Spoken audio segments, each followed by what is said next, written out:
entre autres, à faire ce genre de débat, pour la bonne raison que nous sommes là essentiellement pour expliquer, pour essayer de faire comprendre pourquoi nous souhaitons poursuivre ce projet européen. Et pour cela, j'ai invité donc notre nouveau président du mouvement européen, qui est également le directeur de l'Institut Jacques Delors. C'est la première fois qu'il vient à Nice et il a accepté tout de suite, sans hésiter, quand j'ai proposé à ce qu'il rencontre Étienne Chouard. Donc je vais passer très vite la parole à Lucien Pons qui va brièvement présenter Étienne Chouard, bien que je pense qu'il ne faille pas trop le présenter. Et puis ensuite on passera. Oui, je dis qu'il était président du mouvement européen, directeur de l'Institut Jacques Delors, et c'est quelqu'un qui est un spécialiste des affaires européennes, de par son parcours auprès des institutions. Voilà. Que puis-je répéter ? Je ne vois pas ce que je peux dire d'autre. Ça va ? Vous avez plus ou moins compris qui était M. Hubert Contigny ? Voilà, on m'a dit d'aller très rapidement. On m'a dit d'aller très vite pour que le débat commence. Donc je suis allée très vite. Oui, on a bien compris. Oui. Voilà. Alors c'est à moi. Lucien Pons, président de l'association Comité pour une nouvelle résistance CNR. Nous ne sommes pas tout à fait sur les mêmes lignes que le mouvement européen. Nous sommes plutôt eurocritiques, voire davantage. Et nous avons le plaisir d'inviter Étienne Chouard pour un débat contradictoire avec M. Yves Bertoncini. Alors, Étienne Chouard, je crois qu'il n'est plus à présenter, tout le monde le connaît, mais néanmoins, je vais dire deux mots sur M. Chouard, qui est à ma gauche. C'est quelqu'un qui, disons, nous a beaucoup apporté en 2005, quand nous avons réussi à faire la campagne du non, et que cette campagne a été une victoire de 55 et quelques sur le oui. Donc Étienne Chouard a fait quand même à ce moment-là un travail de fond et ça a été vraiment quelque chose d'important pour expliquer à nos concitoyens de quoi il est retourné dans cette constitution, c'est-à-dire le fameux TCE. Donc ensuite, Étienne Chouard a fait un travail aussi sur la dette, le problème de la dette et de la monnaie. Il a beaucoup travaillé là-dessus et il y a beaucoup de vidéos dans son site qui est... il y a beaucoup de vidéos là-dessus. Vous pouvez aller le consulter, vous verrez. Et il a aussi travaillé depuis quelques années sur la démocratie, sur les élections. Et pour lui, pour qu'il n'y ait pas de difficulté, pour qu'il y ait une représentativité du peuple, il faut faire du tirage au sort. Voilà. Donc aujourd'hui, nous ne sommes pas pour débattre de ce thème-là, mais vous trouverez tous ces thèmes développés sur son site.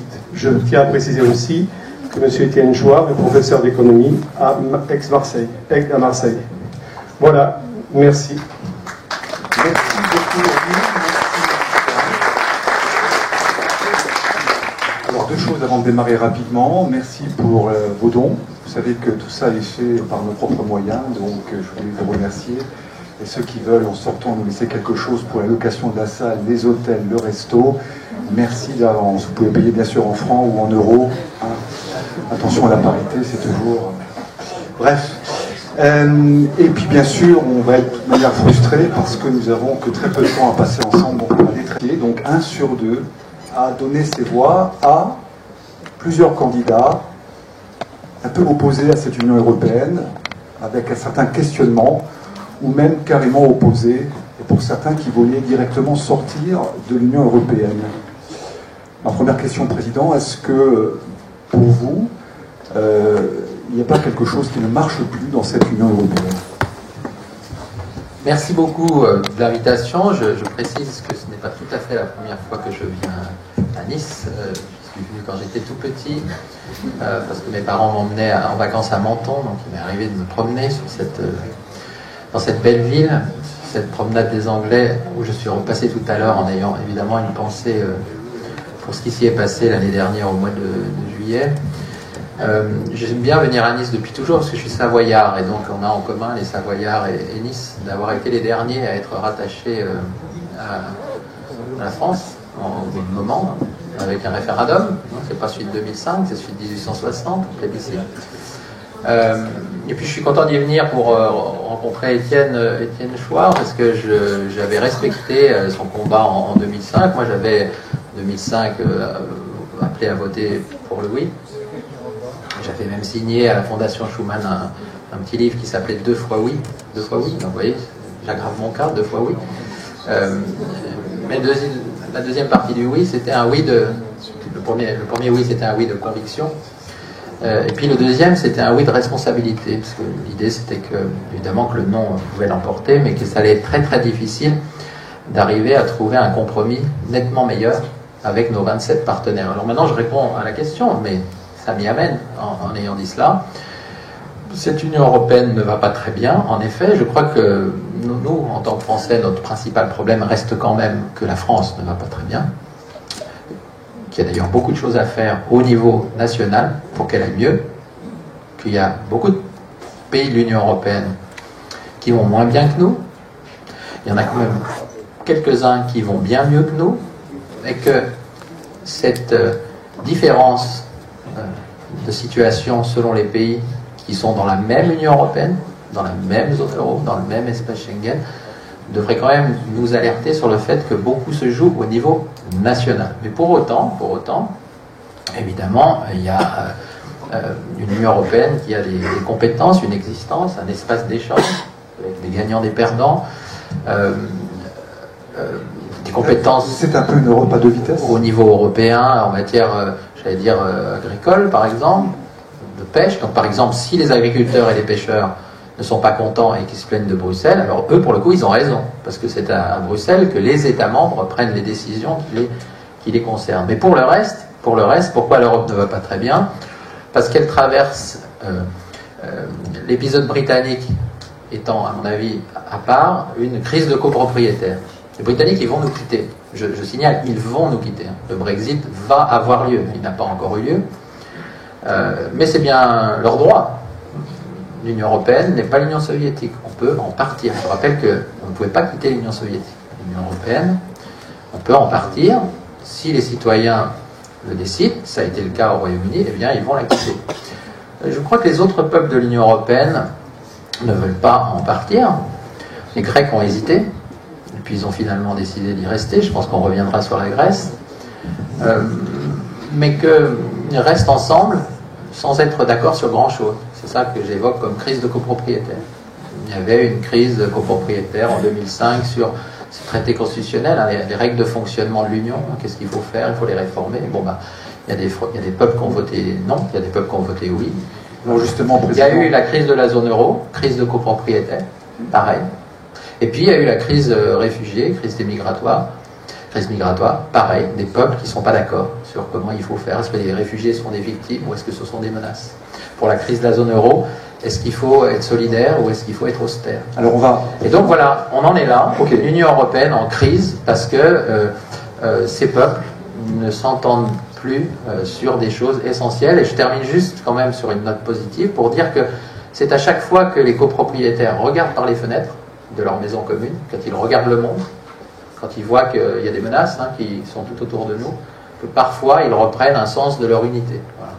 En se disant que bon, il y a plein de défauts dans cette copropriété, mais que peut-être quand on regarde Poutine, le terroriste islamique, le chaos un peu partout, notre allié Trump, alors là, peut-être, on peut retrouver cette idée qu'après tout, on va rester ensemble. Justement, merci. Ça amène d'autres questions forcément. Est-ce que vous ne croyez pas d'une part que cette copropriété est devenue un peu grande? Pour reprendre votre exemple, on peut se mettre d'accord à 10 copropriétaires, on boit le café, on trouve des solutions entre nous, puis quand ça passe à 15, à 20, on a besoin peut-être d'une gestion particulière. Hein.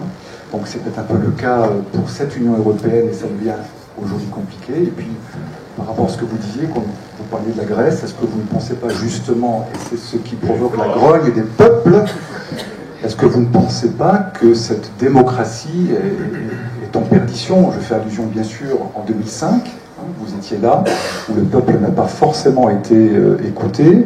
Et est-ce que ce n'est pas le cas aussi dans la plupart des pays de la zone euro, d'après vous, Président? On peut refaire le match de 2005, hein, si vous le souhaitez. Je ne pense pas que ça soit utile, mais je n'y suis pas opposé. Ce que j'ai déjà dit sur 2005, ça illustre vraiment la crise de copropriétaires.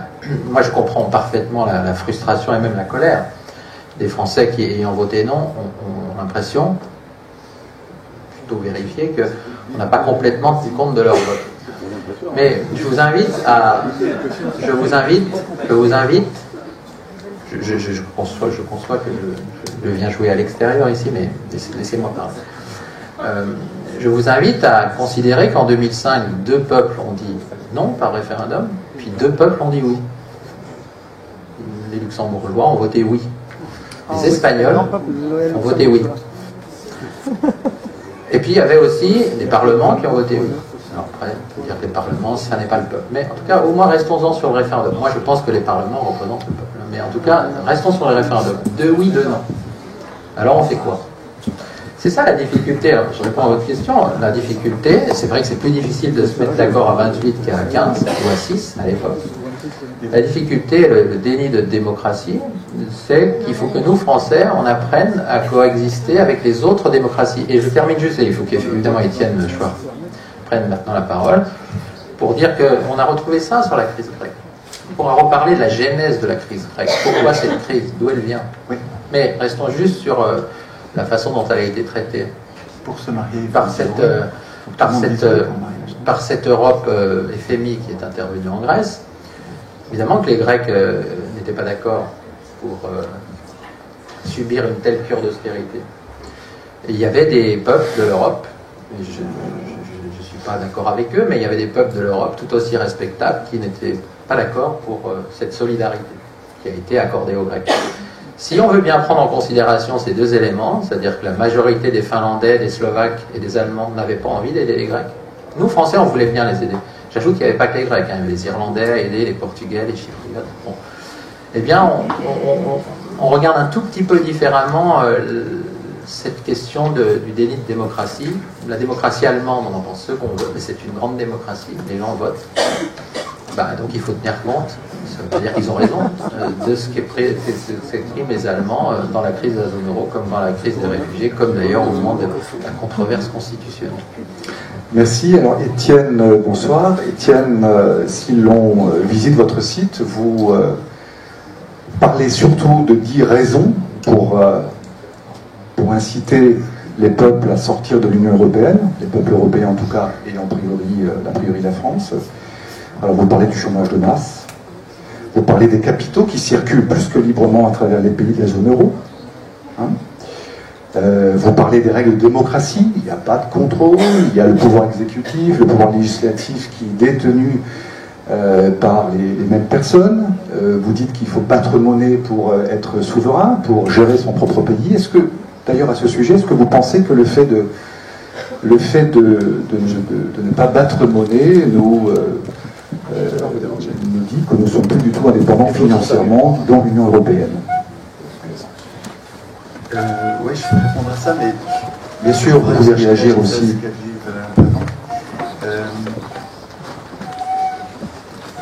D'abord, je voudrais vous remercier d'accepter cette controverse parce que...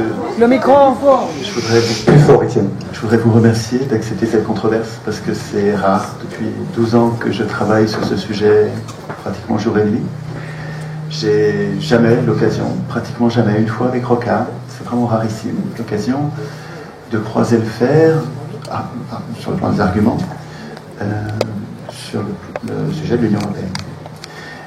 Un peu comme si ceux qui défendent l'Union européenne redoutaient de confronter les arguments article par article, fait par fait.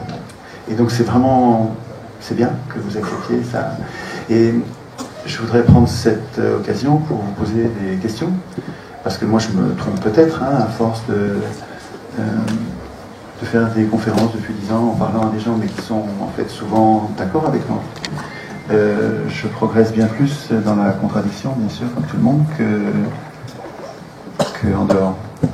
Donc, j'ai plein de questions à vous poser sur les peurs que j'ai par rapport à l'Union européenne, les craintes que j'ai, le lien que je fais entre les institutions européennes et la misère des peuples, la difficulté à vivre des peuples, le chômage, la désindustrialisation.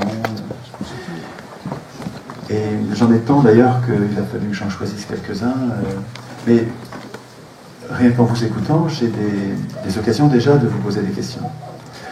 Par exemple, et je reviendrai à la monnaie volontiers, évidemment, on va en reparler tout le temps sur quand vous dites, et c'est un argument assez fort ça dans une controverse, tout le monde ne va pas mal en Union européenne, il y en a qui vont bien, il y en a qui vont mal, c'est vrai qu'il y en a beaucoup qui vont mal, mais le fait qu'il y en a qui aillent bien, disiez-vous, devrait nous mettre la puce à l'oreille que ça vient peut-être de nous, le fait que ça aille mal, et qu'on pourrait essayer de s'inspirer de ceux qui vont bien pour améliorer notre politique. Or, je voudrais insister sur un point, parce que c'est apparemment logique et puissant comme argument, mais il y a une faille. C'est que dans le commerce extérieur, dans les échanges entre les pays, il y a un jeu à somme nulle.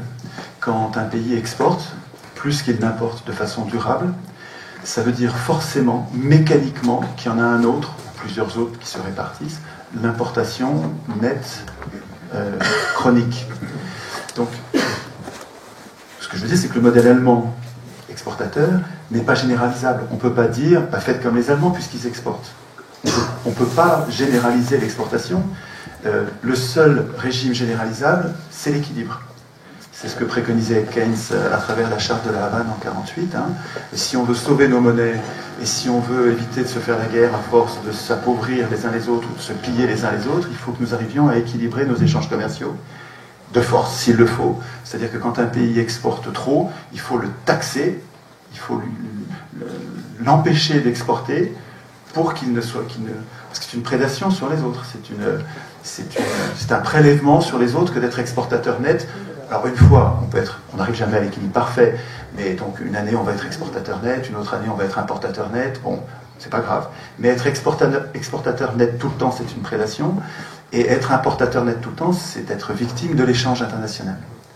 Et donc, si vous voulez, dans l'argument que vous dites, que vous développez en disant le fait que les autres aillent mieux devrait nous donner des idées pour essayer d'améliorer notre situation, on ne s'en sortira pas en essayant tous d'être exportateurs net. Vous voyez ce que je veux dire? Donc, on ferait mieux de réactiver un texte comme la charte de la Havane qui interdisait les déséquilibres commerciaux durables, plutôt que d'essayer de nous jeter les uns. Parce que le résultat de préconiser les efforts à l'exportation et la compétitivité, cette maudite compétitivité qu'on nous impose comme un mantra, comme si c'était l'alpha et l'oméga de la politique, alors que ça nous jette les uns contre les autres, cette compétitivité. Compétitivité, ça veut dire qu'il faut baisser tous les salaires, il faut dégrader les conditions de travail, il faut faire payer le moins d'impôts possible aux entreprises pour qu'elles soient compétitives. C'est toujours... Cette maudite compétitivité vient d'une lutte imposée dans les institutions, dans des textes qui sont immuables. Alors ce sera un autre point qui me paraît complètement révoltant, c'est que un choix aussi important de politique économique que la façon dont on organise nos échanges extérieurs soit figé dans le marbre, comme si maintenant il fallait absolument se battre les uns contre les autres, alors que quand on s'aperçoit que ça n'a pas marché, il faudrait qu'on puisse changer. Mais les conditions de révision de la Constitution, pour moi c'est une Constitution ça. Hein. Je sais bien que ceux qui sont favorables à l'Union européenne ont compris que c'était dangereux de reconnaître que c'est une Constitution. Et la plupart du temps, dans les échanges, ils le nient. Ils disent non, c'est pas une constitution, ce sont des traités. Oui, mais ce sont des traités qui font le boulot d'une constitution, c'est-à-dire qu'ils instituent des pouvoirs, qui produisent des règles obligatoires, de portée générale, avec un pouvoir législatif, un pouvoir exécutif, des juges. Enfin, Étienne, sur la partie économique. Donc, voilà, sur la partie économique. Vous êtes en train de dire qu'il y a des orientations obligatoires de l'Union européenne pour l'ensemble des pays. Mais alors.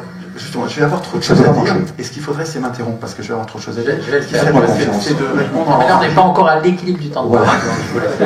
Mais ce qui serait bien, c'est qu'on arrive à pas être trop long pour qu'il y ait un ping-pong. Je suis venu pour ça. Parce que sur ce point-là, enfin, moi j'ai l'impression que les pays qui vont mal vont être toujours les mêmes, et les pays qui vont bien vont être toujours les mêmes. Et il y a une deuxième chose que je voulais dire sur la compétitivité des Allemands. Les Allemands sont compétitifs parce qu'ils ont martyrisé leurs conditions, leur classe ouvrière, avant les autres. Alors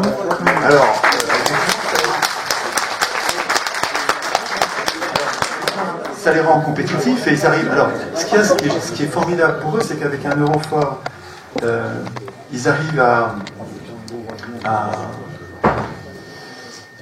en délocalisant en Allemagne de l'Est à faire fabriquer leurs produits à bas coût, et ensuite en nous les vendant à nous en interne à l'euro sans qu'il y ait aucune barrière, on n'arrive pas à se protéger de cette concurrence qui est une concurrence déloyale. Quand on fait fabriquer les produits par des gens qui ont un SMIC à 200 euros, bon ben nous on a un SMIC à 1000 euros, jamais on n'arrivera à s'aligner, jamais, jamais, jamais. Et le résultat mécanique, c'est une désindustrialisation. Enfin, il me semble, peut-être que je me trompe, hein, là voilà, ça va être à vous parler, peut-être que je me trompe, peut-être que le pays se désindustrialise pas, mais s'il se désindustrialise, est-ce que c'est pas à cause du libre-échange avec des pays, qui n'ont pas les mêmes conditions que nous, qui payent des salariés si mal qu'on est obligé de baisser, nous, on les baisser, et ça ne suffit pas, après avoir baissé les salaires, ça ne suffit pas, il faut licencier, et même licencier, ça ne suffit pas, alors il faut se délocaliser, et on se retrouve avec un chômage de masse endémique, et des industries qui disparaissent, c'est-à-dire que des savoirs qui disparaissent, le savoir-faire qui disparaît. Normalement, ça devrait vous choquer, sauf si je me trompe sur un point. À quel endroit je me trompe? Je vais d'abord vous contredire rapidement et ensuite vous décevoir. Je vous contredis sur l'interprétation que vous faites de mes propos. Je dis juste, j'ai juste dit, et je vais donc le préciser, qu'à l'intérieur de la même Union européenne à 28, il y a des pays qui vont mieux que d'autres. Je ne dis pas du tout qu'il faut copier les pays qui vont mieux. Ah oui, c'est ça que j'entends. Ah non. C'est ça que je dis souvent. Il y a des pays qui vont mieux que d'autres. Alors après, regardez dans le détail. On regarde beaucoup le taux de chômage. Il n'y a pas que ça. Il faut regarder le taux de pauvreté. Il y a plein de choses à regarder. Mais il se trouve qu'il y a des pays dont, non pas les statistiques, mais les habitants, les électeurs disent qu'ils vont mieux que d'autres. Il y a un indice. C'est quand ils reconduisent au pouvoir ceux qui sont là. C'est pas le cas de la France, hein, on les fout tous dehors d'un coup là. Mais vous avez cité l'Allemagne. Moi, je dis tout de suite que je ne crois pas du tout que l'horizon de la France, ça soit de copier l'Allemagne. C'est pour ça que je vais vous décevoir, je pense. Mais je pense que l'horizon de la France, ça serait plutôt de s'inspirer des pays nordiques. Les pays, nordiques, ils vont pas mal. Ils ont un très haut niveau de protection sociale, d'ailleurs. Ils ont une compétitivité économique. Concrètement, s'il vous plaît, est-ce que vous pensez... Mais laissez-moi juste finir sur l'Allemagne, parce que, pour décevoir jusqu'au bout Étienne Chouard, je pense que ce que vous avez pointé, c'est-à-dire de mettre un chiffre sur les excédents commerciaux allemands, les 9% de leur PIB, équivalent à 9% de leur PIB, c'est une anomalie qu'il faudrait corriger. Naturellement, c'est intenable. Et si tout le monde faisait ça, évidemment... C'est pas possible. Bon, je suis d'accord avec vous là-dessus. Donc c'est pour ça que je vous déçois en ne défendant pas ça, peut-être. Mais une fois qu'on a dit ça, encore une fois, n'oublions pas la subsidiarité. Je pense que l'Europe a beaucoup de défauts, elle a des torts, elle a des responsabilités, elle fait des dégâts, certes, mais qu'on en parlera, mais et c'est la bonne nouvelle, c'est que beaucoup de choses qui peuvent être faites pour améliorer la situation dans notre pays, elles sont entre nos mains. Voilà, c'est ça que je veux dire. Alors après, les Français choisissent qui ils mettent au pouvoir, ça vaut pour les présidentielles, ça vaut pour les législatives, on verra bien. Mais c'est là que dans les États membres, alors après on peut faire pire aussi, c'est-à-dire que dans certains pays, je pense notamment à la Grèce, il y a eu des élites politiques au pouvoir qui ont fait n'importe quoi, et d'ailleurs qui ont été en partie remplacées. Et d'ailleurs, Alexis Tsipras a gagné sur le rejet des anciennes élites grecques. Mais il y a aussi, dans d'autres pays de l'Union européenne, des gouvernements qui prennent des décisions et puis qui sont reconduits. Alors après, regardez les Allemands. Moi, j'étais encore à Berlin lundi, donc c'est un pays auquel je m'intéresse. Je répète, je ne pense pas que l'Allemagne doive être notre modèle. Mais bon, si on regarde les Allemands, regardez comment ils votent. C'est quand même assez fascinant qu'en Allemagne, il y a deux grands partis qui gouvernent, deux en coalition, et que dans les sondages actuels, ils sont tous les deux à plus de 30%. Pour 30%. Voilà. Est-ce qu'en Allemagne, on n'a pas la même situation qu'en France, où 9 milliardaires ont acheté tous les journaux du pays? Tous les journaux, tous les pays appartiennent à eux.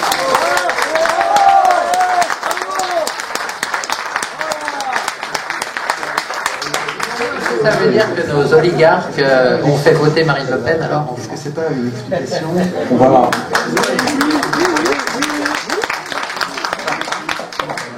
Il me semble, moi, mais je me trompe. Ça va être vivant, là, je sens.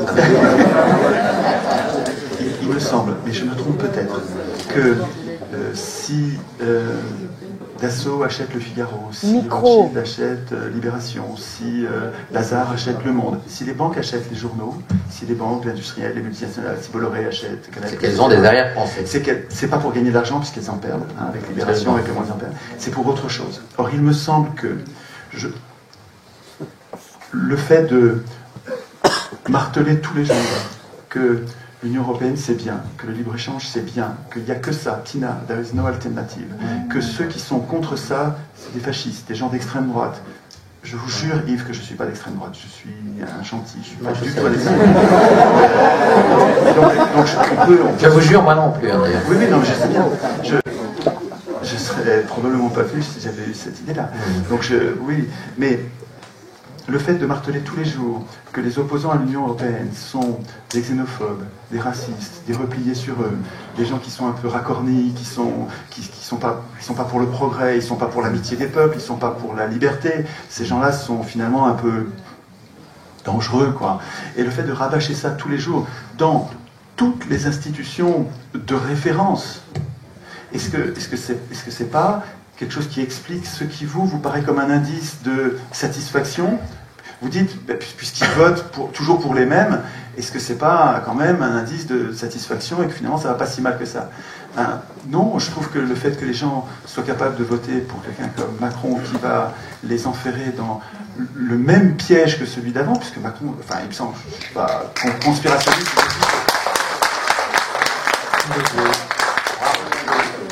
il faudrait pas, enfin c'est gentil. S'il vous plaît. Macron était ministre de... Ouais, on peut faire ça, ça fait moins de bruit. Voilà, c'est vrai que ce serait bien ça. Ceux qui sont d'accord avec moi peuvent faire ça aussi. Ça me donnera un peu de courage, quoi. Je le fais ça aussi.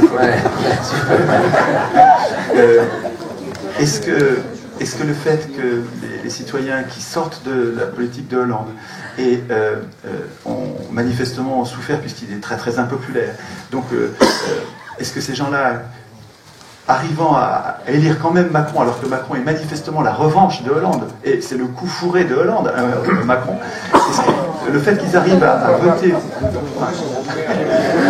que c'est pas le résultat du fait que Macron a eu, dans la période qui a précédé l'élection, je crois dans les 6 mois qui ont précédé, ou 9 mois qui ont précédé, 17 000 articles, je ne sais plus combien de dizaines de couvertures de magazines. Bon, pour les gens qui ne font pas de politique, ça fait un horizon normal. J'exagère quand je dis ça Non, mais moi... Est-ce que j'exagère ou est-ce que c'est... Non, mais moi, voilà. Nous sommes en train de devenir comme les politiciens, donc je vais reprendre la parole. J'ai essayé, mais ça ne se passe pas très bien. Non, ça se passe très bien. Moi, je voudrais revenir, je suis têtu.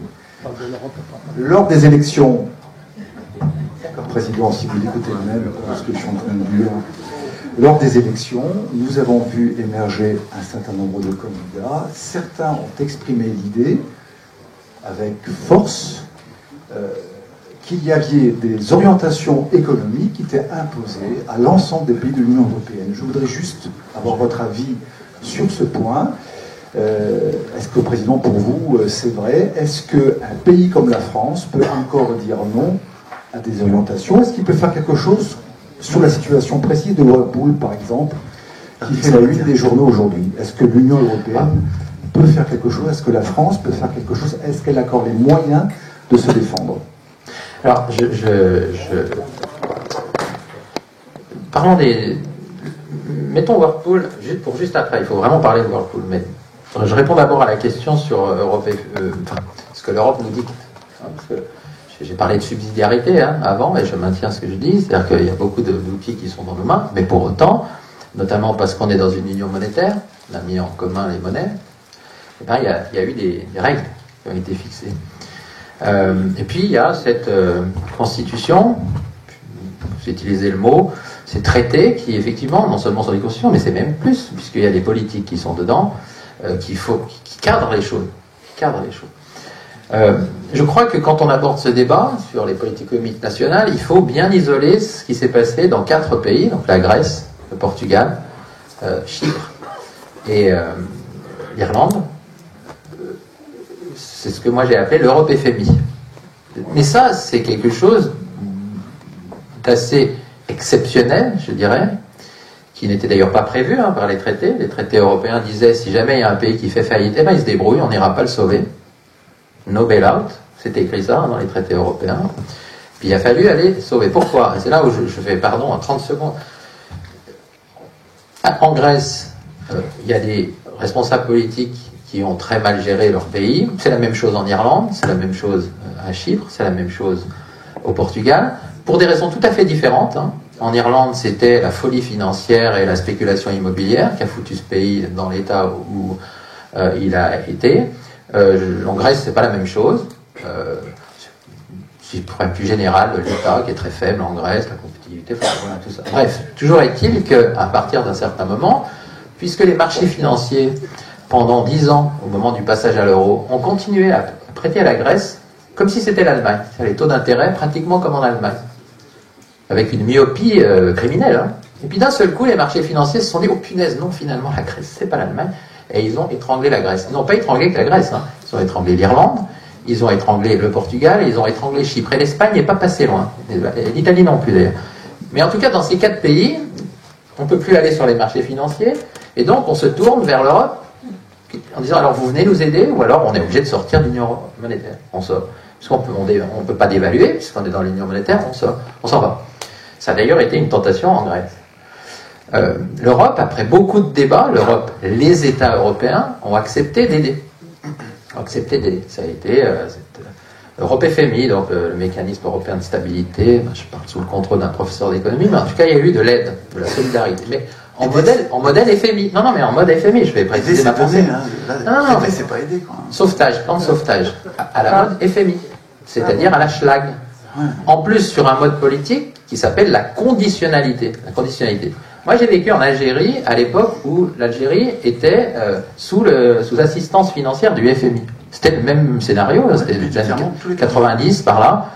On voyait des messieurs en costume gris arriver à l'aéroport, ils faisaient la mine, ils faisaient le truc, ça. Et puis, Dieu merci, l'Algérie à un moment s'est débarrassée du FMI. Alors la bonne nouvelle, c'est que l'Irlande s'en est débarrassée, le Portugal s'en est débarrassé, Chypre s'en est débarrassé, il reste la Grèce. On va voir si ça peut se terminer là prochainement.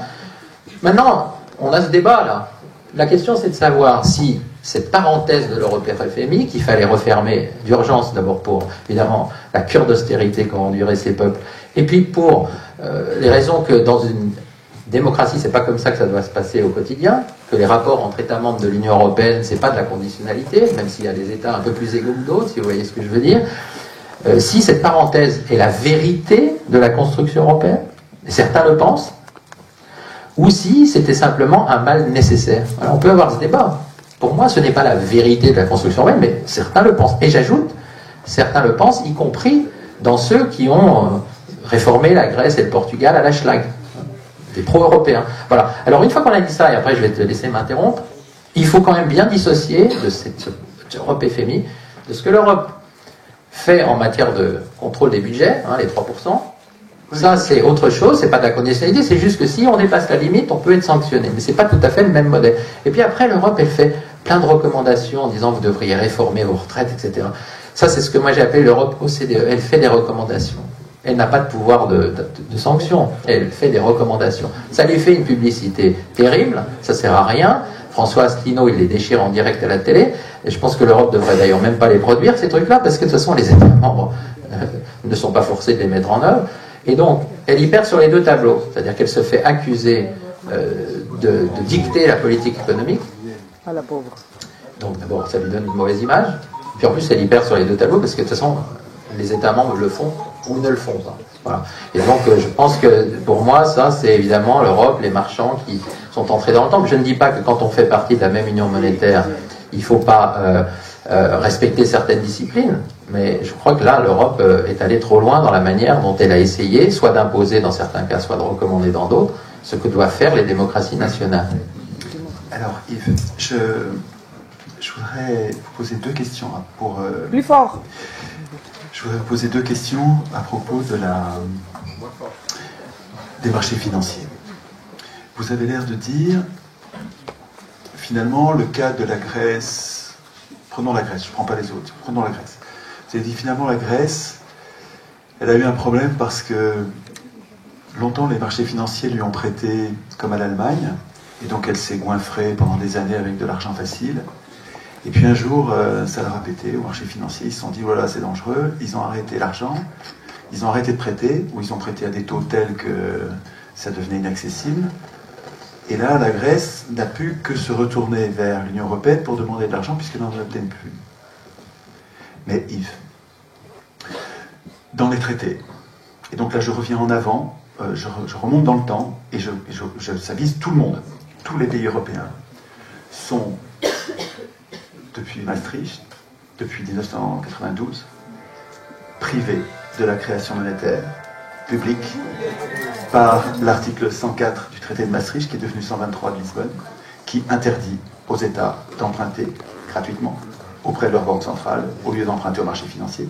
Et c'est donc l'Union européenne, les traités de l'article 104, qui impose à la Grèce de se tourner vers les marchés financiers, ou, s'il n'y a plus de marché financier, d'aller demander à l'Europe, puisque l'article 123 lui interdit de créer elle-même des drachmes dont elle aura besoin pour que sa population arrête de crever. Donc ça vient bien de l'intérieur de l'Union européenne, ça ne vient pas d'un accident, il va nous arriver la même chose. Quand les marchés financiers, ça va leur péter de dire on ne prête plus à la France, on va se retrouver étranglé par l'article 104, enfin 123 de Lisbonne, TFE, on va se retrouver étranglé parce que au plus haut niveau du droit, au sommet de la pyramide du droit, un endroit qui nous est complètement inaccessible. On ne peut pas changer l'article 123 de Lisbonne. Il faut 2 fois l'unanimité des 28 pays pour changer l'article 123 de Lisbonne. Il suffit qu'il y ait un pays qui se mette en opposition, on ne le changera pas ce truc-là. Yves, c'est un piège épouvantable ce truc-là. Donc premier piège, mais il y en a un autre. Hein. Donc ça c'est l'interdiction pour les États d'emprunter auprès de leur banque centrale, donc de créer leur monnaie, qui nous impose d'aller vers les marchés financiers. Cet article-là crée notre dépendance par rapport aux marchés financiers. Je voudrais d'abord, c'est la question que j'ai posée à Rocard, ça. Je dis, en 92, quand vous avez institué ça, moi j'ai voté oui à Maastricht, je ne savais pas ça, on n'avait pas débattu de ça, je ne connaissais pas l'existence de l'article 104. Il n'y avait pas, si vous voulez, on a obtenu notre oui sans nous dire qu'on perdait la création monétaire publique. Et d'ailleurs, on n'était même pas conscient, moi j'étais pas conscient à l'époque de l'importance de cette création monétaire publique. Mais maintenant, rétrospectivement, quand je vois le mal que ça nous fait, ça nous met dans les griffes de ces gens-là qui pensent qu'à faire du pognon, qui se foutent de l'intérêt général, je me dis, c'est pas que je me suis fait avoir, parce que justement, je posais la question à Rocard en lui demandant, mais est-ce que vous le saviez? Parce que je pense que les parlementaires, la plupart des parlementaires ne savaient pas, même l'existence de l'article 104. La plupart du temps, ils votent, ils n'ont pas le temps de s'occuper des lois qui sont si compliquées, c'est tellement long ce truc-là que, à mon avis, beaucoup qui n'avaient pas posé la question, ils ne savaient pas l'existence. En tout cas, quand je posais la question à Rocard, je lui demandais, mais voyons, en 92, avec l'article 104, vous nous enfermez dans les griffes des marchés financiers, vous nous empêchez de créer nous-mêmes la monnaie dont le peuple a besoin. Est-ce que vous le saviez? Et à ce moment-là, c'est criminel. Ou est-ce que vous ne le saviez pas? À ce moment-là, c'était incompétent, quoi. Mais au moins, si vous ne saviez pas... Mais au moins, si vous ne le saviez pas, est-ce qu'on ne pourrait pas aujourd'hui changer, quoi? Maintenant qu'on sait que l'article 104, 123 de Lisbonne nous enferme dans les marchés financiers et que c'est complètement non nécessaire. Il suffirait de recréer nous-mêmes la monnaie pour nous libérer des marchés financiers. On n'a pas besoin de l'argent des riches. Un État digne de ce nom n'emprunte pas la monnaie dont il a besoin. Un État digne de ce nom, il crée la monnaie dont le peuple a besoin. Alors en faisant attention, et je ne dis pas du tout que ce soit les politiciens, ça ne devrait pas être les politiciens qui devraient avoir les manettes de la création monétaire. Mais ça devrait être des comités citoyens, tirés au sort, formés pour ça, contrôlés. Enfin, ça devrait être des gens, en tout cas désintéressés, qui décident de créer la monnaie. Qu'est-ce que vous dites de cette idée, premièrement? Et puis, mais peut-être que je vous dirai l'autre après, comme ça vous laisse le temps de répondre, mais j'en ai une autre aussi sur l'euro. Parce que l'euro et l'impossibilité de d'évaluer, pendant que j'y suis, je continue. Comme ça, vous aurez deux fronts. Vous aurez le temps d'y réfléchir. Voilà. Mais normalement, quand il n'y a pas une monnaie unique, quand il y a des monnaies nationales, et qu'un pays est plus compétitif que l'autre, quand l'Allemagne a tellement tiré sur sa classe ouvrière qu'elle arrive à produire des produits à la fois bons et pas chers, ou en tout cas compétitifs, à force d'exporter, et la Grèce à force d'importer, les monnaies doivent s'ajuster pour rester compétitifs, sinon les Grecs ne vendent plus rien à force. Ils sont plus compétitifs, ils ne vendent plus rien, et quoi? Ils crèvent? Non. En général, ce qu'on fait chez les humains, c'est qu'on les laisse pas crever. De temps en temps, c'est de la triche peut-être, mais c'est comme ça qu'on vit, quoi. On survit. De temps en temps, on dévalue. Et en dévaluant, on redevient compétitif. Et donc, c'est comme la dévaluation, les monnaies sont avec ce mécanisme qui est le mécanisme universel sur Terre. Hein. Avec ce mécanisme, on dit que la monnaie est un mécanisme autocorrecteur. C'est-à-dire que quand il y a des déséquilibres de compétitivité, de temps en temps, la monnaie permet de corriger de trop grands écarts et permet aux pays pauvres, non compétitifs, de ne pas crever. Avec la monnaie unique, là, avec l'euro, on empêche de dévaluer. C'est interdit de dévaluer, on ne peut plus dévaluer. Alors, et pourtant, il y en a qui sont plus compétitifs et moins compétitifs. Et bien, quand on leur interdit de dévaluer, quelle est la seule variable d'ajustement qui permet de rester compétitif? C'est les salaires. Et on parle d'ailleurs de dévaluation salariale, on parle de désinflation compétitive, toutes sortes d'euphémismes qui veulent dire écrabouillement des salaires.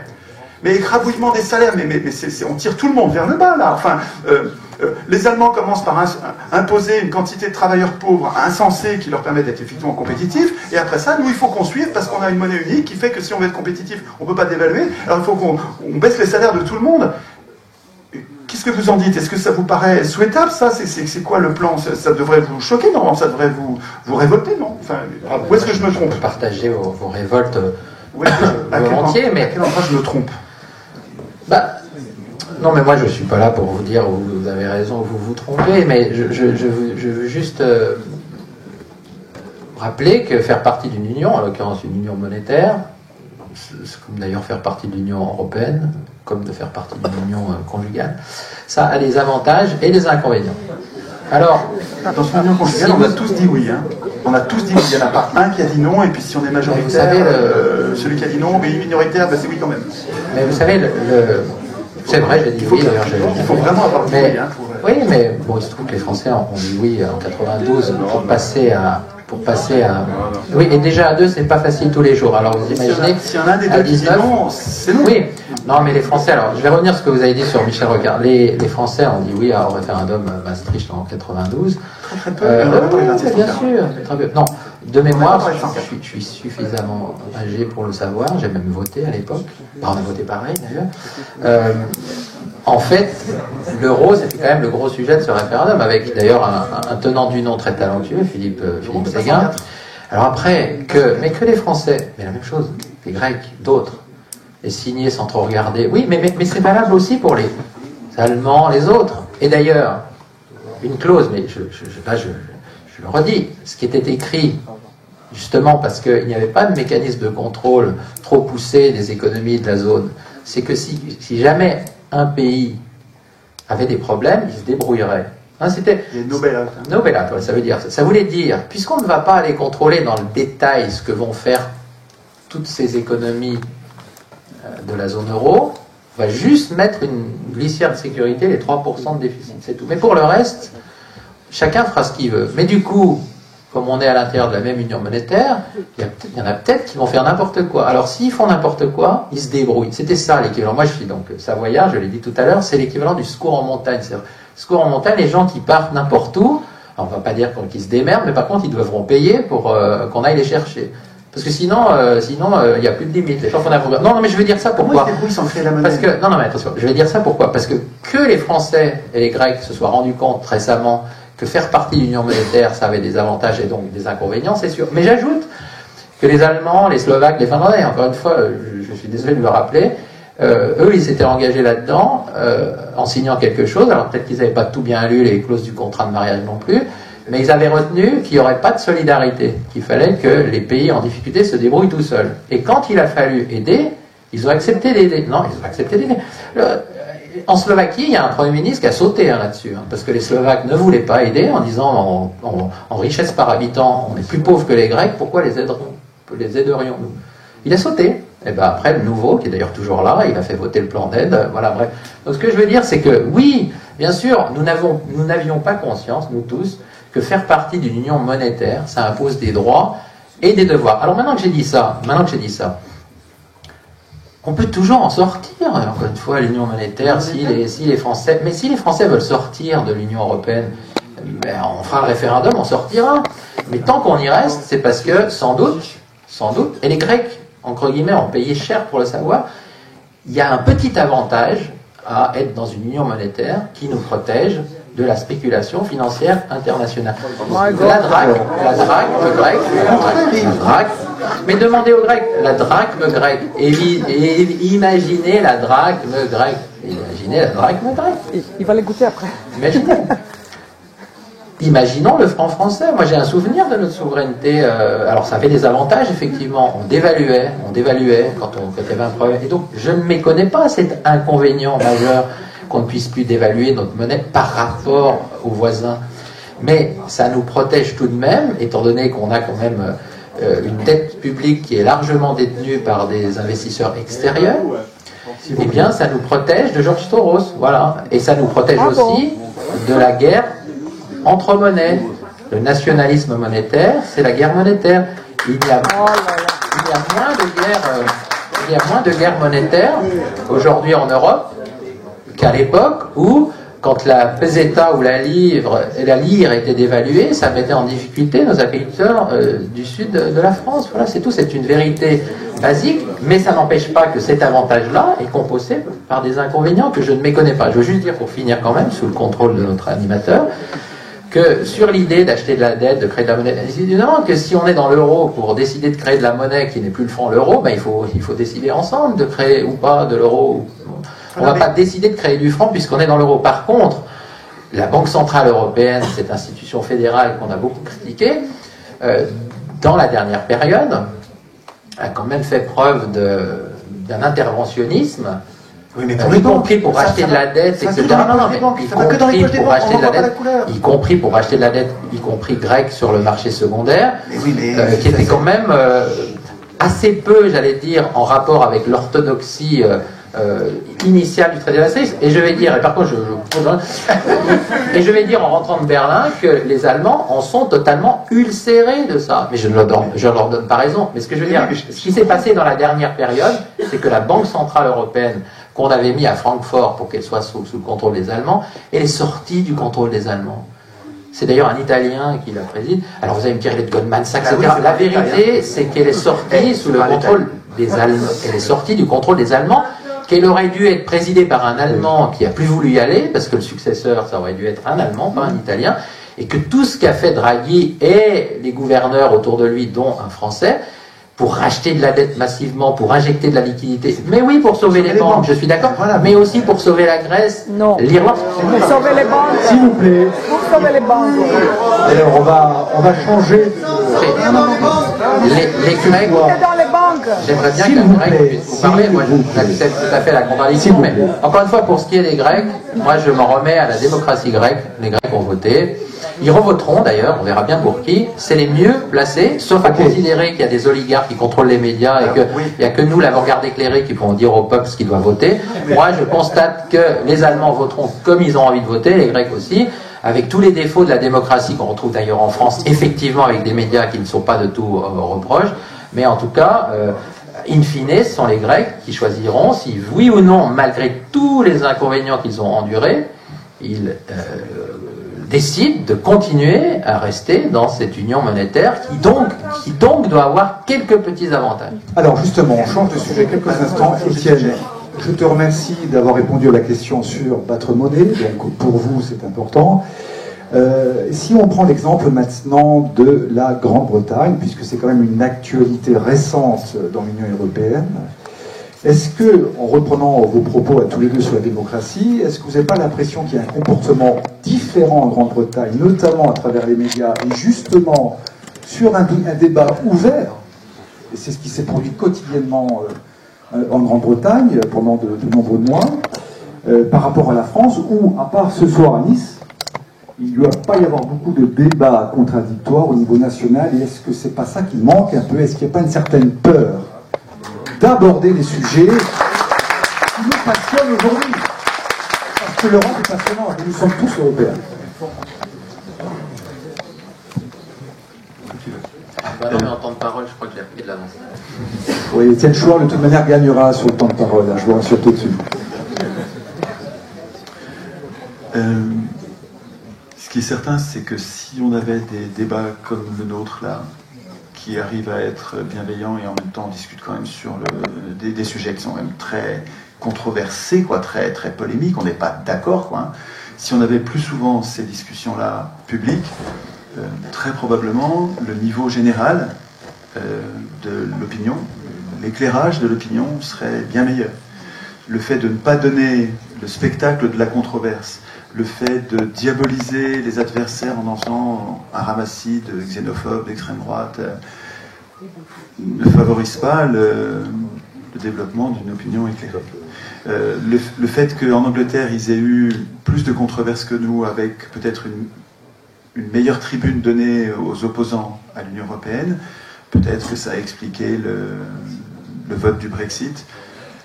Bon, mais ça ne sert pas à grand-chose de tirer des plans sur la corde.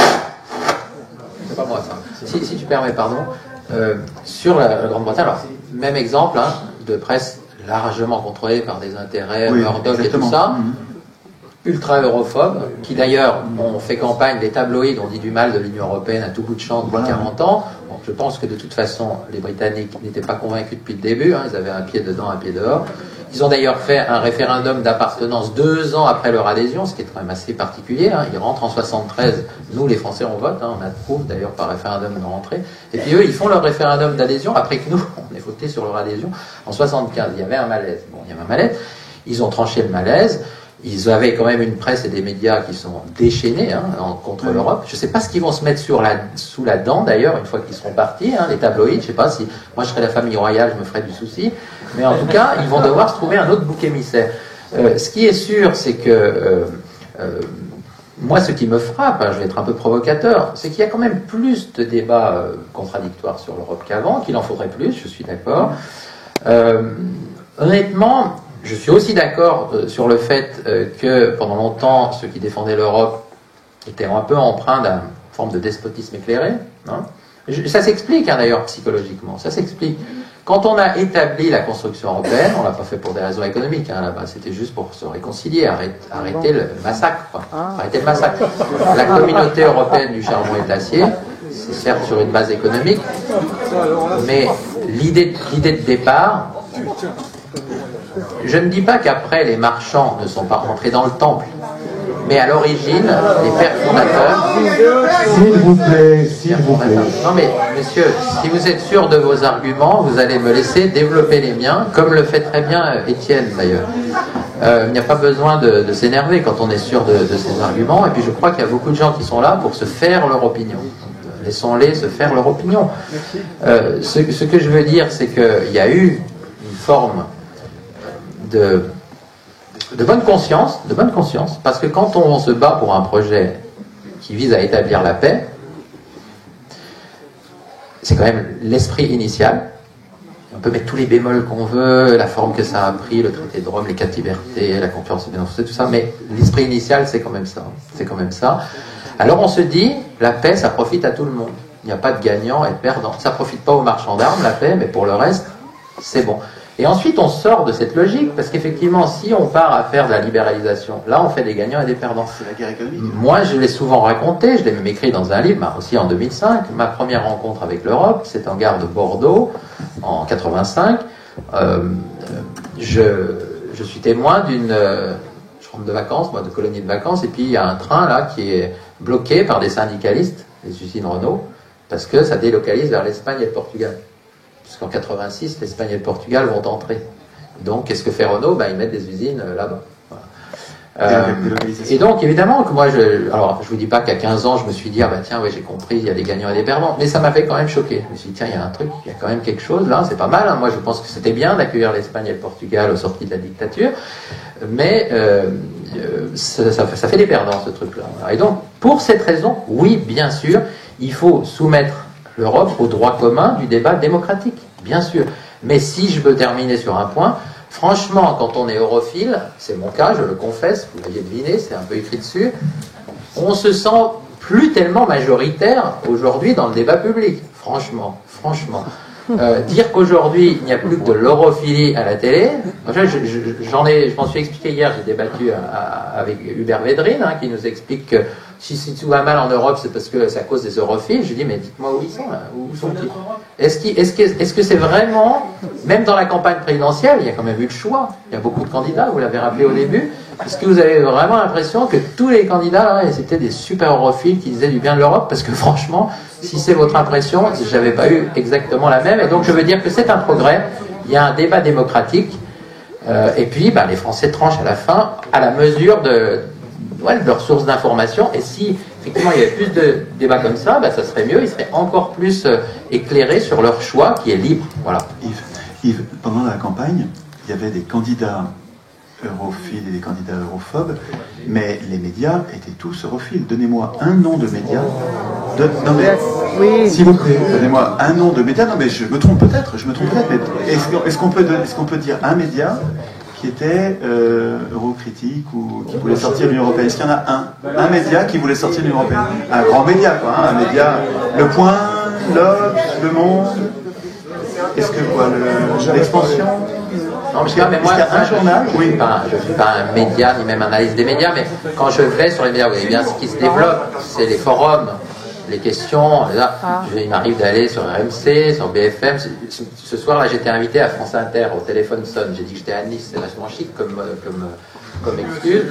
Mais franchement, quand on fait parler les interlocuteurs, je fais beaucoup de débats sur Sud Radio. Alors, peut-être que le mouvement européen est mal organisé, je devrais dire à mes militants d'appeler, mais je peux vous dire que c'est pas les europhiles qui appellent. Vraiment pas. On s'en prend plein la poire. Et donc, non, mais pas de Europe. Il y a de plus en plus de discussions interactives.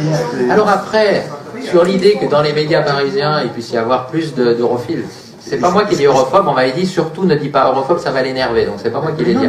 C'est toi qui l'as dit. Et donc, qu'il y ait plus d'europhiles que d'europhobes dans les médias parisiens, oui, certainement, c'est un fait. Moi, je suis pas journaliste, je ne vais pas répondre pour les journalistes parisiens. Mais il me semble quand même, indépendamment des médias, tu en es d'ailleurs l'exemple. Ça fait d'ailleurs 12 ans que je me dis, il faut que je me crée un blog, parce que quand même, Étienne Chouard en 2005, il y avait quand même, là, moi j'ai toujours pas fait, je suis velléitaire. Je veux dire qu'aujourd'hui, les gens s'informent ailleurs que dans les médias. Évidemment, il y a des médias qui sont contradictoires. Il y a la presse quotidienne, il y a les réseaux sociaux. Voilà. Et puis encore une fois, il y a des partis politiques qui font leur travail. Si vous avez l'impression que les 11 candidats ont tous dit du bien de l'Europe pendant la campagne, c'était bien dans les médias. Franchement, on n'a pas entendu tout à fait la même chose. On semble d'accord sur ce point, et je pense que vous êtes d'accord aussi qu'il y a un manque de partage sincère à travers les médias, et notamment en France, et que le débat sur la question européenne nous est quand même confisqué. Alors moi, je voudrais quand même revenir sur un point sur lequel vous n'avez pas répondu, à mon sens. C'est très simple, c'est le pôle. Qu'est-ce que l'Europe peut faire? Est-ce qu'il y a des dispositions européennes pour ce type de situation? Ou est-ce que, là aussi, nous ne pourrons rien faire et laisser partir rien du tout. Je pense que l'emploi ailleurs? La désindustrialisation est le résultat mécanique en France, mais c'est pas seulement en France, c'est partout sur Terre. Alors peut-être que Yves, vous avez une réponse. Moi, j'en ai pas. J'ai cherché dans les exemples de pays qui ont appliqué le libre-échange. Je ne trouve que des pays qui ont été ruinés. Tous les pays qui ont appliqué le libre-échange, vraiment, tous se sont ruinés, jusqu'aux empires. L'Angleterre, qui était un empire au XIXe siècle, et qui imposait à ses colonies le libre-échange, parce que le libre-échange est une idéologie qui est imposée par un empire à ses colonies. Donc l'Angleterre faisait ça avec ses colonies, interdisait à l'Inde de s'industrialiser, et elle a fini par croire à ses propres bobards, et elle s'est mise à appliquer le libre-échange elle-même, à la fin du 19e, début du 20e. Il n'a pas fallu 10 ans pour qu'elle se ruine elle-même. Tous les pays qui appliquent le libre-échange se ruinent. Le libre-échange n'a d'avantage que, et je me trompe peut-être, mais de ce que j'observe, ça ne sert qu'aux multinationales. Alors pour les multinationales, c'est une goinfrerie, c'est formidable le libre-échange, parce qu'on choisit le libre-échange. Les multinationales peuvent ainsi choisir les salariés les moins chers sur la Terre, et elles les mettent en concurrence, elles mettent tous les humains en concurrence les uns contre les autres sur Terre. Mais qu'est-ce que ça a à voir avec le bien commun? Rien du tout. Et à l'inverse, ce que j'observe aussi, c'est que tous les pays riches, donc la France, les États-Unis, l'Angleterre, tous les pays riches se sont enrichis en étant protectionnistes et interventionnistes. Donc le fait qu'on impose... Alors, il y a un choix de société à faire entre l'autarcie, bon, absolument aucun échange, et le libre-échange, qui est l'extrême inverse, qui est l'abolition totale de toutes les barrières tarifaires et non tarifaires. Entre ces deux extrêmes, il y a une politique qui s'appelle le protectionnisme, qui n'est pas l'autarcie, c'est pas des murs qu'on met, c'est des filtres, un peu comme la peau n'empêche pas les échanges. La peau permet des tas d'échanges. Je transpire, ça respire. La peau n'est pas un mur, c'est juste une protection qui permet de ne pas crever. Et donc le libre-échange, en faisant sauter les protections, expose les corps sociaux, c'est une image, mais qui, je trouve, correspond bien, à la mort faute de protection. Alors, ce qui se passe avec l'Union européenne, c'est que ceux qui ont construit l'européenne ont mis dans l'Union européenne le libre-échange comme quelque chose d'archi-fondateur. Tu parlais tout à l'heure, Yves, de subsidiarité comme si c'était une bonne nouvelle. Tu disais, il y a beaucoup de choses importantes qui sont encore entre nos mains. Et moi, j'observe au contraire que ce qu'on appelle les... comment vous appelez ça, les domaines réservés? Non, c'est pas domaines réservés, les compétences exclusives. Les compétences exclusives de l'Union européenne, eh bien, il y a le marché intérieur, la concurrence, tout ça c'est le libre-échange. C'est-à-dire que précisément c'est des sujets sur lesquels les pays ne peuvent plus toucher, ne gouvernent plus. On ne peut plus revenir en arrière sur le libre-échange, et on voit nos pays qui se désindustrialisent, littéralement, c'est-à-dire que les entreprises, après avoir baissé les salaires, après avoir maltraité leurs salariés, les faisant travailler plus sans payer les heures sup, après les avoir virés pour essayer de les mettre sous pression, et n'y arrivant toujours pas, on finit par aller se délocaliser. Mais si c'était une simple politique, si c'était une loi qui avait mis en place le libre-échange, on pourrait, en constatant que ça merdouille, on pourrait dire, bon ben ça va, on s'est trompé, on change. Mais là, on l'a mis à un tel niveau constitutionnel où il faut une double unanimité, donc il faut une première unanimité à 28 pour déclencher une révision de la Constitution. Et ensuite, il faut une deuxième unanimité à 28 pour les ratifier. Il suffit qu'il y en ait un qui se mette en travers. On ne va pas arriver à sortir du libre-échange. Mais Yves, comprenez-nous, nous, de notre point de vue, moi je suis candidat à rien. Moi je suis citoyen, je vois mon pays qui s'appauvrit, qui se désindustrialise. Je me dis qu'il n'y a qu'une seule façon. Quand je vois les règles de non-réforme de la Constitution, je me dis il faut qu'on se bat parce qu'on n'arrivera pas à le changer. Et quand je vois qu'on va être crevé, je me trompe peut-être, mais si on est en désindustrialisation complète, est-ce que j'exagère? Est-ce que je suis un excité là à dire on se désindustrialise? Est-ce que j'exagère ou bien est-ce qu'il y a un vrai problème de désindustrialisation? Ah bah non, sur le fait qu'il y a un problème de désindustrialisation dans certains pays européens, pas tous, mais en tout cas en France. Oui. Non mais parlons de la France. Oui, Non mais j'ai bien compris, monsieur, qu'on est en France, même si j'ai rappelé au début que Nice et la Savoie, on était les tout derniers arrivés. Mais j'ai compris, j'ai été francisé comme les Savoyards du Mans, je comprends bien qu'on est en France. Simplement, avec un plébiscite scandaleux, en effet, encore un référendum scandaleux, avec 99% de oui à Nice, je vous signale. Les conditions démocratiques n'étant pas idéales. 99% en Savoie aussi, d'ailleurs. Mais enfin, c'était Napoléon III. Bien sûr, un plébiscite, bien sûr. Alors, bref.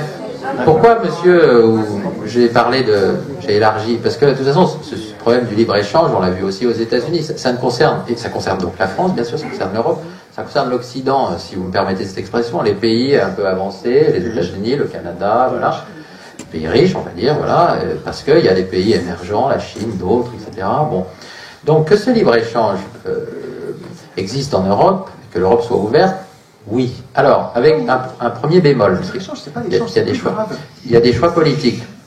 C'est extrême. En matière agricole, on n'est pas dans le libre-échange en Europe. Il y a des protections agricoles. D'ailleurs, on en parle tout le temps quand il s'agit peut-être de les démanteler. On dit, oh, quel scandale, l'Europe va libéraliser avec le Mercosur, vous savez, voilà.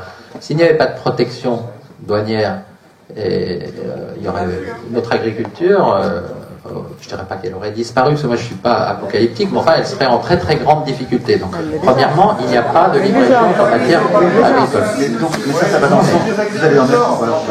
Non, mais je ne dis pas qu'elle est. S'il vous plaît, je ne dis pas qu'elle n'est pas en grande difficulté, mais je dis que s'il n'y avait pas de protection tarifaire, bah, ce serait.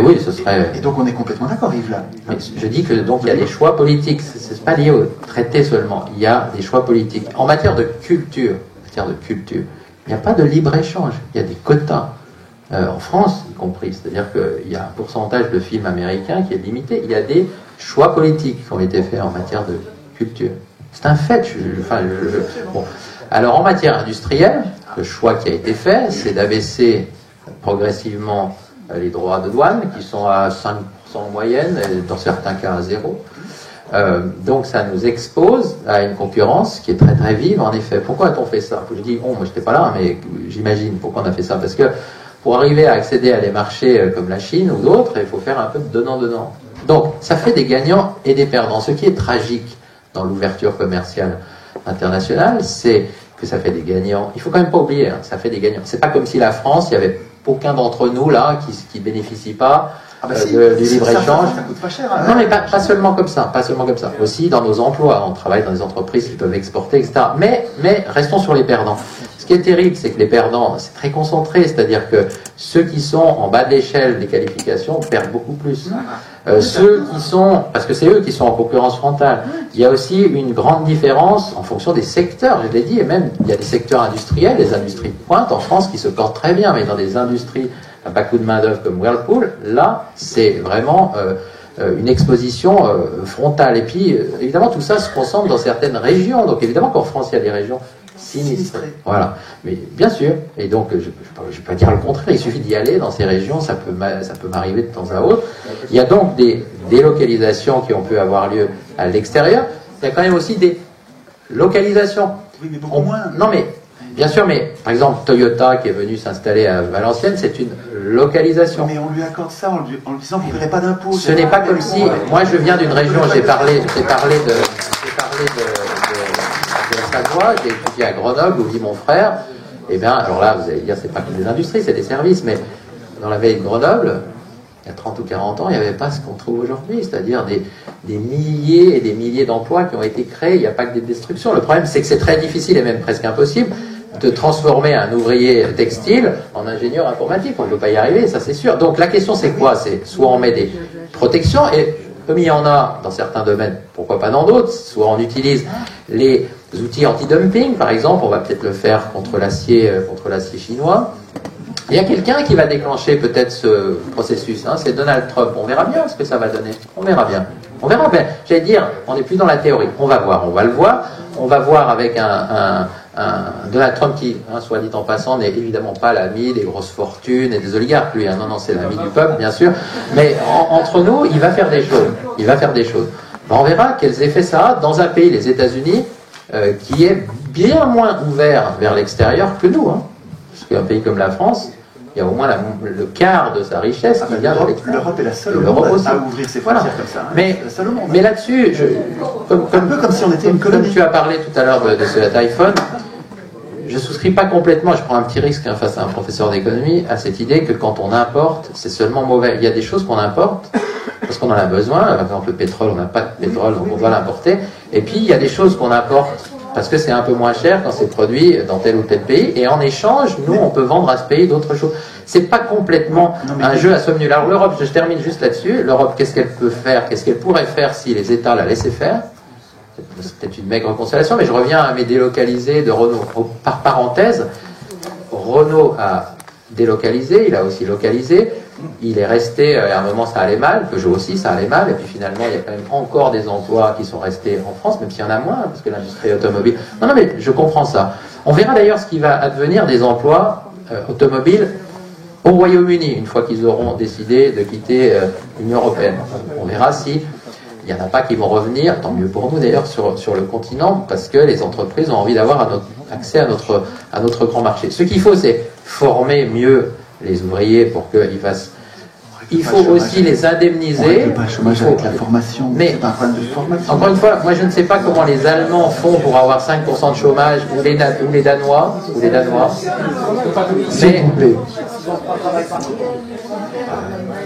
si vous dites aux Allemands qu'ils ont 3 travails par jour, peut-être ça c'est vrai aux États-Unis, monsieur, mais je doute que les Allemands aient 3 travails par jour. Que donc, pour finir, qu'il y ait des perdants à cet horizon qui est le libre-échange international et même européen, oui, c'est un fait. C'est un fait. Et donc, qu'est-ce qu'il faut? Il faut essayer de se défendre pour qu'il y en ait le moins possible. Il faut que les entreprises comme Whirlpool soient évidemment pas aidées par l'Europe pour faire des investissements en Pologne, parce que ça, c'est quand même la moindre des choses. Il faut qu'on regarde si le plan social est fait correctement. Mais moi, je suis pas là pour vous dire qu'on va sauver les 300 emplois qui sont à Whirlpool. Ce qui est sûr, c'est que l'Union européenne n'a pas suffisamment elle-même les moyens d'indemniser directement les perdants qu'elle fait. Vous savez pourquoi? Parce que les États membres ne veulent pas qu'elle fasse trop de social, l'Union européenne. Je pense que c'est les États qui veulent c'est les États. Alors pour Bruxelles. Oui, mais vous savez pourquoi les Suédois? Je suis allé il n'y a pas longtemps en Suède, et au Danemark, les deux, voir des syndicalistes suédois. Vous savez pourquoi ils ne veulent pas que l'Europe en fasse trop en matière sociale? D'ailleurs, on peut lire aujourd'hui, la Commission européenne vient de produire une communication sur le social. Vous savez pourquoi, quand un Français vient leur demander de faire plus de social, ils ne veulent pas? Mais vous savez pourquoi? Parce qu'ils disent, mais nous, tout va très bien. Tout va très bien pour nous en matière sociale en Suède. Alors vous allez peut-être me dire, c'est pas vrai, ça va pas bien. Ah, alors là, on en revient à l'euro. Mais moi, je croyais qu'on était passé au débat sur le libre-échange. La Suède et le Danemark sont des pays très ouverts au libre-échange, qui en profitent. Il y a aussi des gagnants et des perdants. Mais les perdants, pour eux, quand ils perdent leur emploi, c'est moins une catastrophe qu'en France. Et si vous allez demander aux Suédois, et j'espère qu'on arrivera à les convaincre de faire plus de social en tant que Français, eh bien, ils vous diront non. Que l'Europe, et surtout quand c'est la France qui a de mauvais résultats sociaux, ne viennent pas nous dicter ce que nous devons faire. Et c'est les syndicalistes suédois qui disent ça. Parce que chez nous, ça va, on fait des accords entre entreprises, on fait des accords. Et donc, tout va très bien, ne venez pas nous embêter avec vos problèmes sociaux que vous devez régler à votre niveau. Voilà. Alors on va question sur le plan Juncker. Alors, on sait que l'Europe a un budget colossal, plusieurs milliards d'euros à distribuer à l'Union européenne. Est-ce que, et ce sont des remarques que l'on entend et que nous avons également entendues aux dernières élections, enfin au premier tour des élections présidentielles, est-ce que l'Union européenne n'a pas tendance à distribuer l'argent sans trop de conviction ou pas forcément à des projets bien viables? Et puis on a eu un fait aussi marquant en France dernièrement avec les problèmes de la Guyane qui n'avait pas forcément l'argent nécessaire pour son développement parce que peut-être qu'on n'a pas reçu suffisamment de l'Europe cette manne qui a été destinée à d'autres pays. Et ne croyez-vous pas finalement qu'au niveau économique il y a aussi une Europe à deux vitesses, c'est-à-dire l'Europe des consommateurs et l'Europe du travail? Président. Je ne peux pas répondre à ça, parce que je n'ai jamais analysé ça comme ça, en fait, l'Europe du travail et l'Europe des consommateurs. Les délocalisations, elles se font toujours dans le même sens, hein, même oui, parce qu'il y a le fait d'avoir mis dans l'Union européenne des pays dont le SMIC est à 200 euros, je crois que c'est le cas de la Roumanie. C'est juste insupportable. Voilà, ça crée des tensions internes destructrices pour tous ceux qui sont à tirer tout le monde vers le bas. Mais que ce soit pas une situation idéale, ça, je suis entièrement d'accord. Je pense que, mais ceci dit, ça tire pas tout le monde vers le bas. Si on regarde bien, regardez la Pologne, prenons un pays comme la Pologne, où il y a d'ailleurs eu des perdants aussi en Pologne, pas que des gagnants. Enfin, en 20 ans, c'est quand même assez spectaculaire la façon dont c'est parti vers le haut, justement. C'est d'ailleurs pour ça que les Polonais ne quitteront jamais l'Union européenne, hein. Ils sont peut-être eurosceptiques, mais ils en profitent bien trop. Si vous regardez, je pense que, je vais le dire là encore sous le contrôle d'un professeur d'économie, quand on fait des accords, quand on fait des comparaisons nominales, c'est-à-dire on regarde le SMIC, ou le salaire minimum bulgare, et puis le salaire minimum français. D'abord, si on a peur de la Bulgarie, nous tous les Français, on est mal barrés, je vous le dis. Parce que, allons en Bulgarie, parfois on a peur de la Macédoine, notre pays va très mal, franchement. Putain, on est la France. Alors ça ne veut pas dire qu'il n'y a pas des délocalisations qui peuvent avoir lieu vers la Bulgarie. Franchement, si on a peur de la Bulgarie, vous savez quoi?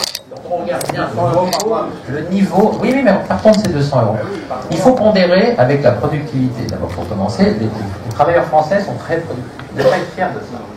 200 euros, parce que sinon toutes nos entreprises seraient déjà en Bulgarie.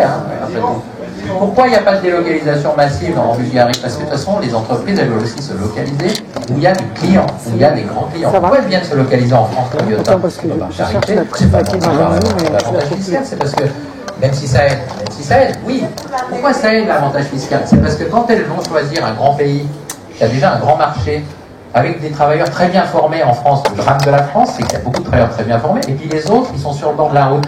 Mais c'est pas l'Europe qui nous dit de réformer, enfin c'est pas l'Europe qui est responsable de nos échecs éducatifs et que notre système éducatif fait des perdants toute l'année. C'est pas l'Europe, elle n'a pas de compétences en matière d'éducation, l'éducation elle est nationale et même dans certains pays elle est régionale. C'est pas l'Europe, c'est à nous. Réformons nos systèmes d'éducation, réformons nos systèmes de formation. Voilà, c'est tout. Moi j'ai travaillé à la DG communication, à la DG formation, éducation jeunesse de la Commission européenne, je peux vous dire, elle n'a pas beaucoup de pouvoir l'Europe en matière d'éducation. Elle peut faire des échanges, ça oui elle peut. Mais si les Français prenaient les bonnes décisions, et je ne dis pas qu'il faut prendre des décisions de l'Allemagne ou de la Suède, les bonnes décisions les nôtres, on aurait peut-être des travailleurs mieux formés qui seraient moins au chômage. Mais pour autant, je termine mon raisonnement, si les investisseurs viennent en France, c'est parce qu'on a des travailleurs bien formés. On a des infrastructures de très très grande qualité, parmi les meilleures du monde, soyons-en fiers. Si elles viennent en France, c'est parce que nous sommes un grand marché. C'est parce que juste à côté de nous, il y a des grands marchés. Donc quand on est à Toyota, alors effectivement, il fallait une petite incitation fiscale, parce que sinon ils auraient pu aller de l'autre côté, en Allemagne aussi. Ils sont venus en France. Parce que quand on produit des bagnoles là, eh ben, on peut les livrer sans grands frais. À côté en Allemagne, on peut les descendre en Espagne, en Italie, les grands marchés, on peut même aller au Royaume-Uni, tant qu'ils sont dans le marché unique. C'est pour ça que il faut être un petit peu moins catastrophiste, parce que sinon, si on regardait seulement 200 € et puis le SMIC français, ben à ce moment-là, il n'y a aucune raison qu'il reste un seul investissement en France, pas un seul. Et bien si, il y en a, et c'est des bonnes raisons. Simplement, il faudrait améliorer encore un peu, et pas à la bruxelloise, à notre manière, la façon dont nos entreprises, nos systèmes éducatifs et de formation permettent à nos travailleurs de se protéger, non pas par leur prix seulement, mais par leur niveau de qualification, la qualité de ce qu'ils font. Et c'est déjà très bien, mais ce n'est pas suffisant dans certains secteurs. Et puis après, vous avez aussi des choix d'entreprise. Je disais, Whirlpool, elle a fait un choix d'arbitrage, elle a versé des dividendes à ses actionnaire et maintenant elle dit qu'elle va aller délocaliser. Moi je trouve pas ça normal, vous n'allez pas me faire dire que je trouve ça normal. On n'a pas fait l'Europe pour ça, ça c'est sûr. Mais ça peut arriver. Mais essayons la France. Essayons de revenir encore une fois. Moi ce que je vous incite à voir, pas là maintenant, mais Trump d'un côté et puis le Brexit de l'autre. C'est plus de la théorie ça, c'est de la pratique. Regardons. Et puis on refera ce débat dans 2 ans. Alors la question qu'on m'a donnée aussi, s'il vous plaît, la question qui s'est posée, c'est est-ce que vous pensez que la sortie justement de la Grande-Bretagne peut être une opportunité pour aujourd'hui l'Union européenne? Alors, je renchaîne. Alors d'abord, moi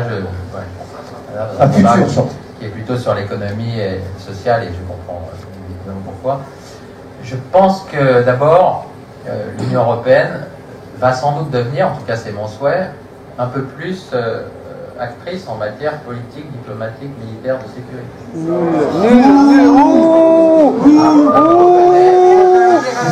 avez vu, je n'ai pas dit l'Europe de la défense, on m'a dit ne dis pas l'Europe de la défense parce que c'est l'Europe de la guerre. Léchez les chaussures de l'OTAN. Écoutez, nous sommes en danger. Non. Oui. C'est d'ailleurs, à mon avis, la grande différence entre le contexte d'aujourd'hui et le contexte de 2005. 2005, c'était un autre débat pour 2 raisons. Soit on acceptait ce traité constitutionnel, soit on le rejetait. Si on le rejetait, il n'y avait rien de changé, si vous voulez. Là, on est sur ce débat stop ou encore. On sort ou on reste. Si on sort, on peut. Encore une fois, c'est pas une prison. Si les Français veulent sortir, ils sortiront. Et ça a des conséquences plus incertaines. Et les Britanniques qui ont choisi de sortir ont déjà pris 9 mois à rédiger leurs lettres. Ils ont un peu la main qui tremble. Et puis maintenant, ils vont sortir. Mais encore une fois, sans problème. Ils sortiront dans 2 ans. S'il vous plaît. Aujourd'hui, nous avons ce débat dans un contexte géopolitique instable et dangereux. Alors, vous ne vous sentez peut-être pas en danger, mais moi je me sens en danger. Priez, monsieur. Non, mais c'est responsable. Nous sommes dans une ville à Nice. Moi j'ai. Il y a quelqu'un d'autre qui fait de la proposition. À Paris, il y a eu des responsables de Russie. Alors si vous voulez remonter toute l'histoire de qui est responsable, etc., on peut. D'ailleurs, en 2003, dans la guerre d'Irak, la France et la plupart des pays d'Europe étaient du bon côté. Il ne fallait pas faire cette guerre. Il a fait les États-Unis de George Bush. poussés à vous faire plaisir par les équipes nationales, à Liverpool et tout ça. Et ils ont créé un chaos dont on paye aujourd'hui encore les conséquences. Avec des terroristes qui sont dans la zone irako-syrienne et qui viennent nous tuer dans nos salles de concert, sur nos promenades, et puis dans nos églises. Donc maintenant, alors pourquoi on fait partie de l'OTAN encore alors? Bon, on peut avoir un débat là-dessus, moi je ne comprends pas. Il y a un chaos en Libye, alors pour le coup on a créé nous-mêmes, hein, les Français. Ah oui, au moins ça. Ah mais vous dites ça, mais moi j'ai pas voté Sarkozy, hein, mais il était président, il a décidé ça, qu'il fallait qu'il fasse. Voilà, il était notre président, d'ailleurs on l'a envoyé. Une logique libérale européenne, monsieur. Ce que je vous dis juste, c'est qu'aujourd'hui, donc, mon sentiment, c'est que les Européens sont exposés à beaucoup de menaces, voilà. Et donc, face à ces menaces, je pourrais ajouter d'autres menaces un peu plus générales, le changement climatique, la finance folle, voilà, la montée en puissance de la Chine, tout ce que vous voulez. Bon, il y a un choix à faire. Bon, est-ce qu'il ne faut pas essayer, en dépit de tous ces défauts, c'est un faux choix. C'est corrigé par ailleurs, un faux choix, complètement. De maintenir exactement. Pardon, ça c'est du catéchisme. L'union fait la force. Voilà. Moi, je fais partie de ceux qui pensent que face à Vladimir Poutine, l'union fait la force. Je pense que quand on est plus, c'est-à-dire qu'on est 5% de la population mondiale, 5%, dans un monde dont l'Europe n'est plus du tout le centre, du tout, qu'elle ne devinera naturellement plus jamais, eh bien, c'est pas inutile d'essayer de rester groupir. Voilà, c'est ce que je pense. Voilà. Peut-être que vous pouvez penser différemment. Alors, on entend souvent de propos du type l'Europe c'est la paix. D'accord. Est-ce que c'est un choix? Est-ce que vous pensez que finalement c'est effectivement un gage de sécurité pour les 500 millions d'Européens? Le fait peut-être en Union européenne. Oui. Jusqu'à 2005, jusqu'à 2004, j'étais très sensible à cet argument. Plus fort. Et je me sentais très européiste, hein, parce que ça paraissait une idée formidable de fraterniser avec nos voisins de façon durable. Et cette idée de paix est évidemment séduit, comme elle doit séduire tout le monde. De la même manière que le mot libéralisme, avec ce mot liberté est séduisant, mais après ça il faut vérifier que ça n'est pas une publicité mensongère, quoi. La liberté. Moi, qu'est-ce que je vois alors? Qu'est-ce qui fait douter du mobile de la paix que je partage? Moi, je partage le mobile de la paix. Je suis soucieux de la paix. Mais quand je vois que nous allons comme des caniches suivant leur maître autant. Oui. C'est l'OTAN qui a organisé, animé, voulu la dévastation de la Libye. Et l'article 42 des institutions nous enchaîne à l'OTAN. C'est-à-dire que s'il y a une guerre qui commence, on y est comme entraîné par l'article 42. Un peu comme dans la première. Parce qu'en 2003, on a été entraîné dans la guerre d'Irak. Ah non, on a refusé la guerre d'Irak. Il a rêvé, hein, en 2003, Chirac, Schröder, Poutine contre la guerre d'Irak. J'ai pas rêvé, on a bien tous vu la même chose. Depuis 2003 jusqu'aujourd'hui. La France n'était pas dans l'OTAN. Oui, la France n'était pas dans l'OTAN. Non, Sarkozy. On est dans le temps depuis l'origine, on n'était pas dans le commandant intégré. Oui, mais ça fait Sarkozy, c'est qu'on nous a remis dans le commandement intégré. En 2003, soyons factuels, en 2003, nous n'étions pas encore revenus dans le commandement intégré.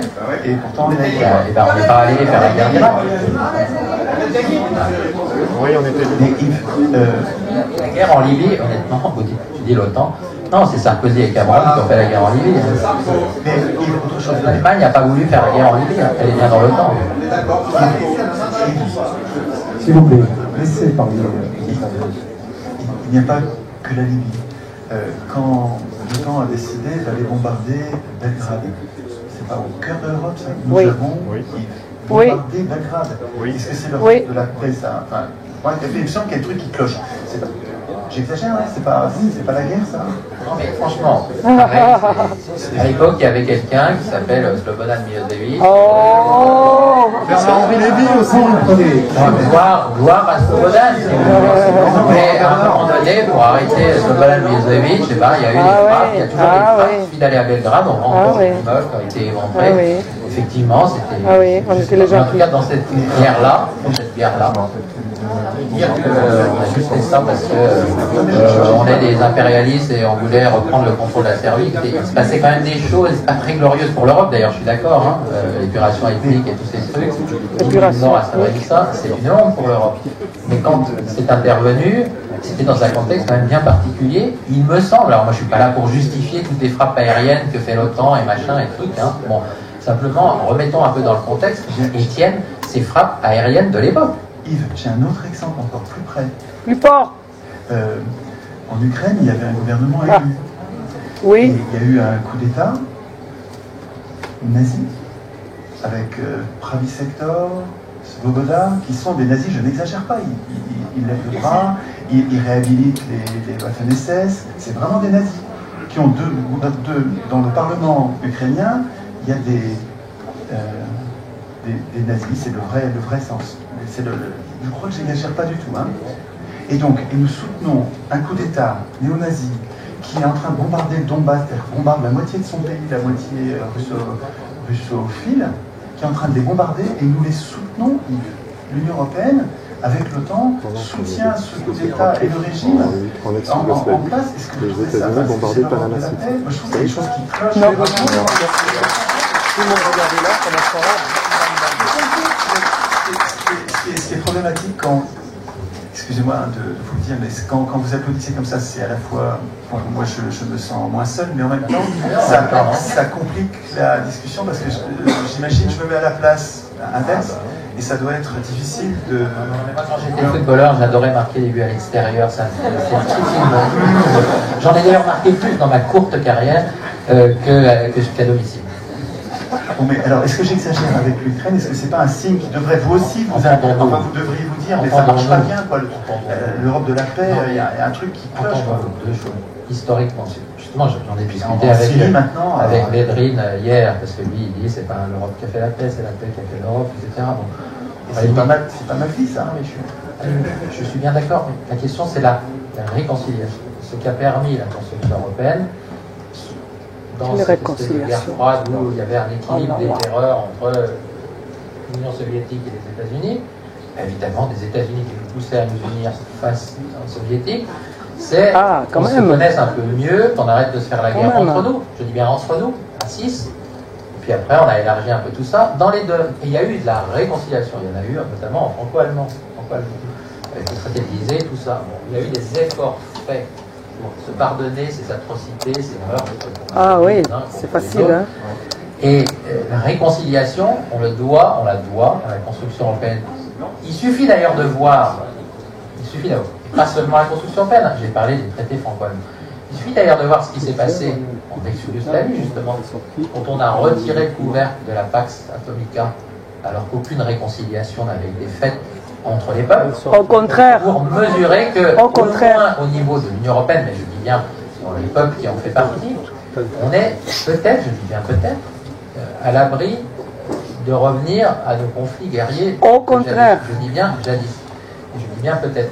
Maintenant, deuxième chose, que dans le voisinage immédiat de l'Europe, il y a eu des interventions, et je n'étais pas du tout favorable à l'intervention en Libye, qu'il y ait des interventions qui étaient malheureuses. Je n'étais pas favorable, et je pense que les Français n'étaient pas favorables à la guerre d'Irak en 2003. Il suffit de faire dire que je suis contre ça. Mais bien sûr, mais c'est pas ça que j'ai voulu dire quand je parlais du fait que nous sommes en danger, et que l'Europe, l'Union, peut faire la force. C'est qu'encore une fois, je trouve que le monde est beaucoup plus dangereux aujourd'hui qu'en 2005. Peut-être que tu as une impression différente. Et je trouve que pour faire face à ces menaces,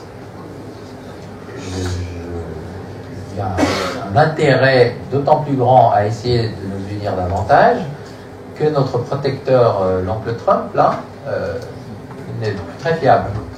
Et tant mieux. Tu nous as demandé si le Brexit était une chance. ces Britanniques qui nous empêchaient un peu d'avancer sont en train de partir. Et bien, de ce point de vue-là, c'est une opportunité. Et donc, à un moment donné, je pense qu'on sera un petit peu plus efficace face à toutes ces menaces en coopérant, en nous unissant. C'est vrai aussi face au terrorisme islamiste, et là il ne s'agit pas de bombes nucléaires, etc. Il s'agit de coopération policière, d'échange de renseignements.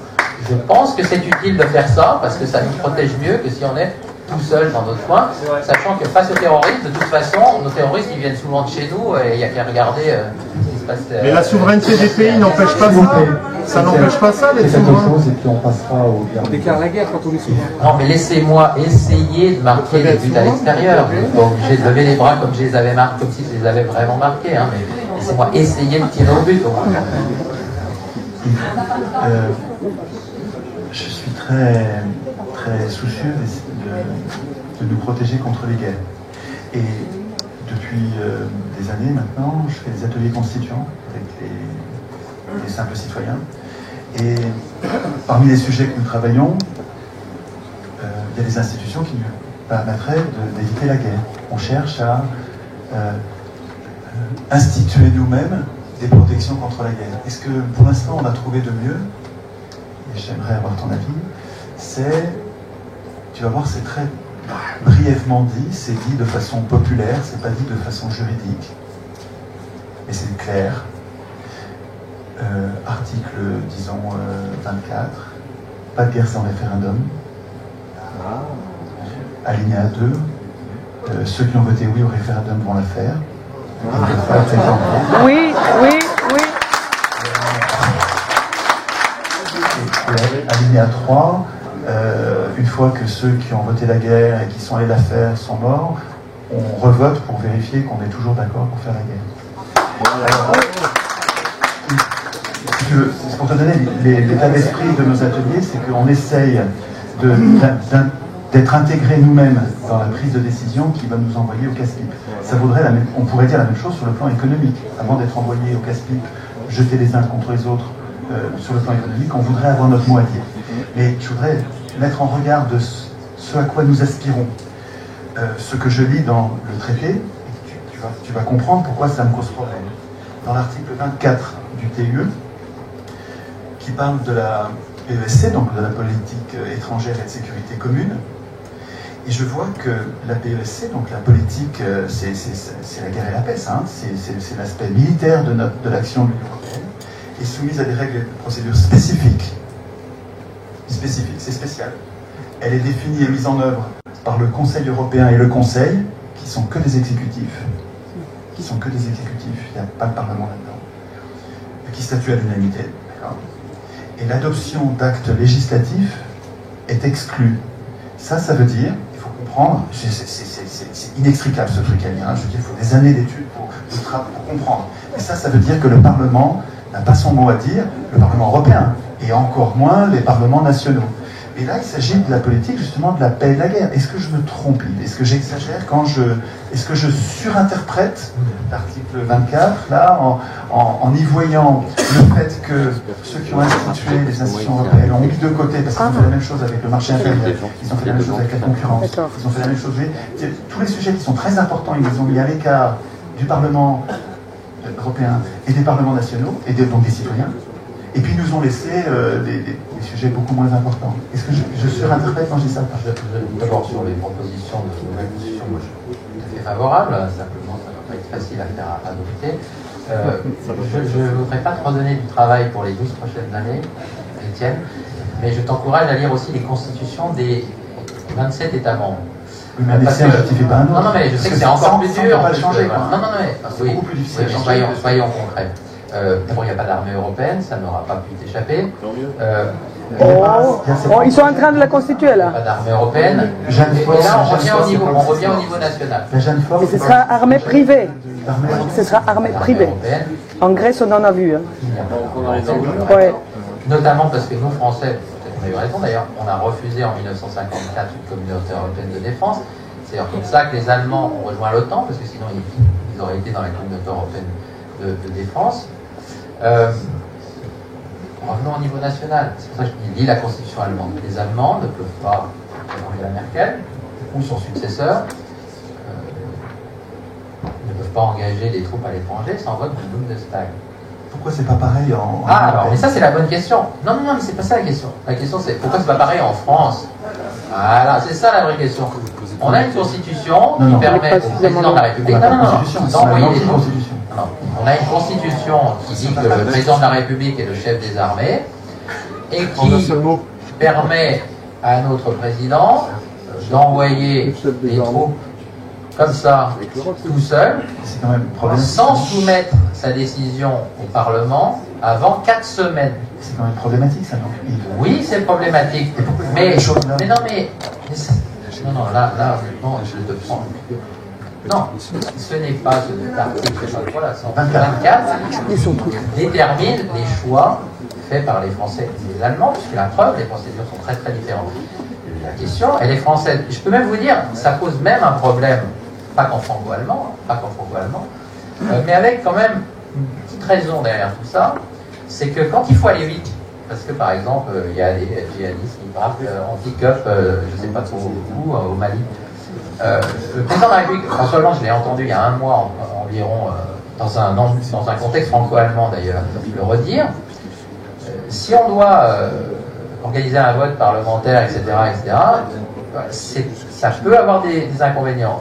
Mais c'est vrai que de l'autre côté, et d'ailleurs ça a des inconvénients franco-allemands, parce que les Allemands, à chaque fois, le président français il part devant tout seul, et puis après on leur dit vous n'en faites pas assez, mais ils disent vous aviez qu'à nous consulter avant, parce que nous on est des démocrates, on consulte notre Parlement. Et d'ailleurs, les Allemands ne peuvent pas envoyer de troupes à l'étranger si c'est pas dans le cadre d'un mandat de l'ONU. Voilà, mais donc ça rejoint des débats constitutionnels qui sont des débats constitutionnels nationaux. Et si tu me permets, alors juste cette remarque un tout petit peu professorale, je pense que tu surinterprètes un tout petit peu cet article 24 de ce point de vue-là. Voilà. Ok. Est-ce que, parce que l'heure tourne, est-ce que vous pouvez, à tour de rôle, nous donner votre vision? Qu'est-ce que vous feriez si vous étiez le prochain président français pour améliorer la situation, comme vous le disiez tout à l'heure, fortement critique aujourd'hui? Qu'est-ce que vous suggéreriez de faire au prochain président?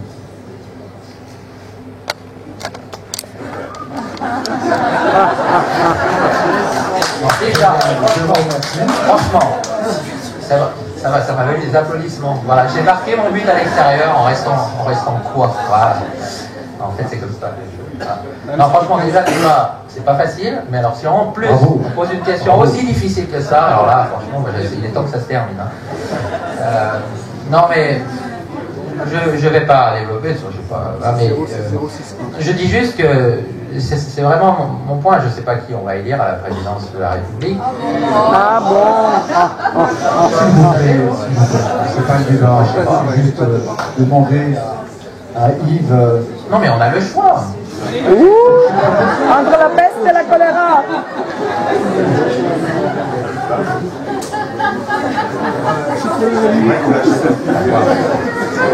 Est-ce que par exemple... Non mais mon point quand même, laissez-moi aller au mon point. Il y a beaucoup de choses qui sont à faire. Voilà. Encore une fois, j'essaye de dire ça parce que je pense que il y a beaucoup de choses à faire à notre niveau national à nous. Il y a aussi le rôle des régions, d'ailleurs, des départements, des villes. Qu'on peut faire, qu'on doit faire avec nos propres solutions. Parce que ce pays est un grand pays qui a beaucoup de ressources et qui les gage depuis 10, 15, 20, 30 ans. Alors, il y a d'ailleurs un... Et donc j'espère que les décisions qui vont être prises, et qui, pour le coup, seront beaucoup plus faciles, sous contrôle. D'abord, après, il y aura des législatives, donc il faudra aussi revoter aux législatives. Parce qu'au moins, on a ce système à... Eh bien, elles seront bonnes. Voilà, c'est tout ce que je peux dire.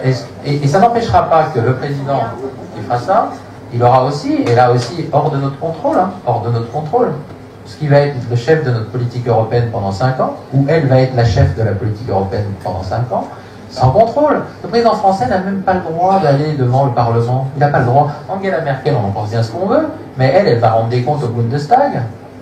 Avant d'aller à Bruxelles et en retournant, on a une constitution qui est monarchique. C'est pas normal. Moi, j'ai une équipe européenne. Quand on a vu le président de la République aller à Versailles après les attentats sanglants de novembre, à Versailles, c'est le seul moment où il peut convoquer l'Assemblée nationale et le Sénat. Et puis, délivrer un message et surtout pas écouter la réponse, hein, il faut pas, hein, et il s'en va avec son armée de... Mais ça, c'est notre constitution. Et ils n'ont même pas le droit de voter. Et donc, au moins sur les sujets, non pas européens et internationaux, mais sur les sujets économiques, sociaux, parce que c'est quand même ça le cœur du débat en France, c'est quand même un malaise, le chômage, la pauvreté, etc. Un malaise, il aura un léger malaise. Non, puisqu'on va élire des députés, et puis après il y a des syndicats, il y a des manières de débattre, et on ne peut pas dire que sur ce point-là, il n'y a pas de débat contradictoire en France. Il y aura des débats contradictoires, il y en aura jusqu'à dimanche, il y en aura au législatif, il y en aura encore après dans la rue, et puis on verra. Moi j'espère juste que ce qui va en sortir permettra à notre pays de se remettre, de se redresser, comme on disait l'autre, dans la justice, là, et puis pour quand même retrouver des couleurs, et ensuite on pourra réavoir ce débat sur l'Europe. L'Europe continuera à avoir tous les défauts de la Terre, mais à mon avis, n'oublions pas qu'elle a quelques vertus dans ce monde assez incertain. Voilà. Est-ce que cette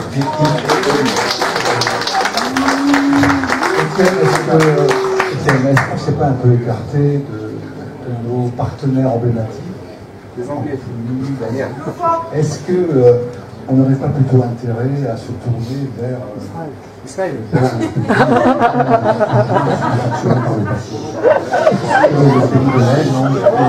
C'est vraiment, je vais mettre un joker sur cette question-là, c'est vraiment pas mon domaine de service. Je ne sais pas répondre au choix de nos partenaires qui seraient plutôt dans une zone ou plutôt dans l'autre. C'est vraiment pas dans ces termes-là que je réfléchis. Mais sur la question précédente que tu posais, et sur ce qu'a dit Yves à cette occasion, je voudrais poser une question fondatrice à Yves. Dans ton esprit, est-ce qu'il te paraît normal que des représentants élus, qui sont donc dépositaires de notre souveraineté, dépositaires de la souveraineté, est-ce qu'ils sont, à ton avis, légitimes à s'en déposséder et donc à nous en déposséder? Est-ce que c'est pas comme un locataire qui vendrait l'appartement? Oui. Est-ce que pour la construction européenne, comment ça se fait qu'on le fasse sans nous demander explicitement et régulièrement notre avis? Parce que tu disais, je reviens à ce que tu disais au début qui m'avait frappé, tu m'avais dit, et j'avais pas répondu mais je l'avais noté, tu avais dit il y a deux pays qui avaient dit non au référendum, mais il y avait aussi deux pays qui avaient dit oui. Si on se met de leur point de vue, la démocratie, c'est aussi de respecter leur point de vue. On ne peut pas... parce que c'est des points... Bien sûr, c'est des arguments que j'ai beaucoup travaillé, entendu et travaillé depuis 10 ans. Hein. Et donc, j'entends cet argument. Mais ce que j'y réponds, et c'est lié à la question que je viens de te poser là, c'est pour marier les gens, pour marier les corps sociaux que sont les peuples, pour les marier, il me semble qu'il faut qu'ils disent tous oui. Parce que sinon, pour te donner une image de ce que l'effet que ça me fait, c'est on dirait qu'on veut se marier, alors c'est pas à 2, parce que en l'occurrence, il y a plusieurs pays, donc on va se marier à 6, et s'il y en a 4 qui sont d'accord, alors il y a 4 mecs, 2 filles, elles ne sont pas d'accord, mais elles sont minoritaires, et on va le faire quand même parce qu'on est majoritaire. On peut pas. Je te dis comment définir la métaphore conjugale au-delà de 2. Et c'est ce qui se passe avec l'Europe. Et pourtant, c'est bien ce dont il est question. Peut-être tu fais ce que tu veux, mais je te Ils ont essayé, ils ont eu des problèmes. Mais tu n'as pas compris ce que je voulais dire? J'ai compris, non mais j'ai compris, mais je vais te répondre au-delà de la blague. Franchement, dans la zone euro, on était 10 à sa création, on est maintenant 19, les pays ont tous décidé d'y rentrer, personne ne les a forcés. Il y en a qui ne veulent pas y rentrer, personne ne peut les forcer à y rentrer. Non, ça, c'est vrai, il y a eu un référendum en 92, c'était le passage à l'euro. On a voté oui, 51, 49, et donc on a voté référendum pour rentrer dans l'euro. Ça, non, c'est quand même une vérité historique. Et on pourrait aujourd'hui voter par référendum pour sortir de l'euro. On peut. À quel moment on a voté le traité de 57? Ah, alors ça c'est un autre sujet. Est-ce que nos parlementaires n'ont pas abusé de leur pouvoir législatif, leur pouvoir de représentation, en décidant de se déposséder de la souveraineté? Est-ce que ça leur appartient? Il faut lire la constitution de la 4e République. Là, je vais te rajouter encore un peu plus de travail, parce qu'il ne faut pas seulement lire les constitutions des 27 autres pays, mais la nôtre, celle d'avant. L'usage du référendum, Vous aussi, vous devriez les lire. Inséré dans la 5e République par le général de Gaulle. Il y a une pratique du référendum. Moi, je suis très favorable d'ailleurs au référendum sur plein de sujets. Je pense que ce serait intéressant de faire un référendum sur le système éducatif et de formation. Mais j'ajoute sur l'Europe. Je sais bien que je ne convaincrai pas, mais je vais quand même le redire. Il y a eu, à partir de 71, un très grand nombre de référendums sur les enjeux européens, notamment des référendums d'adhésion. J'ai vu ton papier sorti. Oui. Il y en a eu plein. Il y a eu pas mal de oui. Il y a eu aussi des non. Dans la Norvège, à 2 fois 10 non pour rentrer et pas rentrer. Il y a eu des référendums sur des points précis. Est-ce qu'il faut aller dans l'euro ou pas? Par exemple, le Danemark, en 92, il n'y est pas entré. Le problème de base, c'est pour ça que je reviens à cette idée de copropriété, c'est que quand ce sont des référendums sur des enjeux indivisibles, je dirais qui concernent tout le monde, le traité constitutionnel par exemple, là c'est très difficile de dire ah ben il y en a 2 qui votent oui, 2 qui votent non. Est-ce qu'il ne faut pas faire un... Qu'est-ce qu'on fait? Parce que quand ça ne concerne qu'un seul pays, regardez les Britanniques, ils décident de sortir, il n'y a aucun problème. Ils sortent. Parce que ça ne concerne que... Alors évidemment, ça va avoir des coûts pour nous aussi. Parce que comme tout divorce, ça coûte. Même pour ceux qui n'ont pas eu envie de divorcer. Donc on va encaisser. On va payer plus, mais on va encaisser. Mais non, on ne va pas les bloquer. Parce que ce n'est pas un enjeu indivisible. C'est vrai qu'il y a un problème de démocratie quand des démocraties nationales se heurtent. Voilà. Et on a vu le cas aussi, le référendum d'association UE-Ukraine.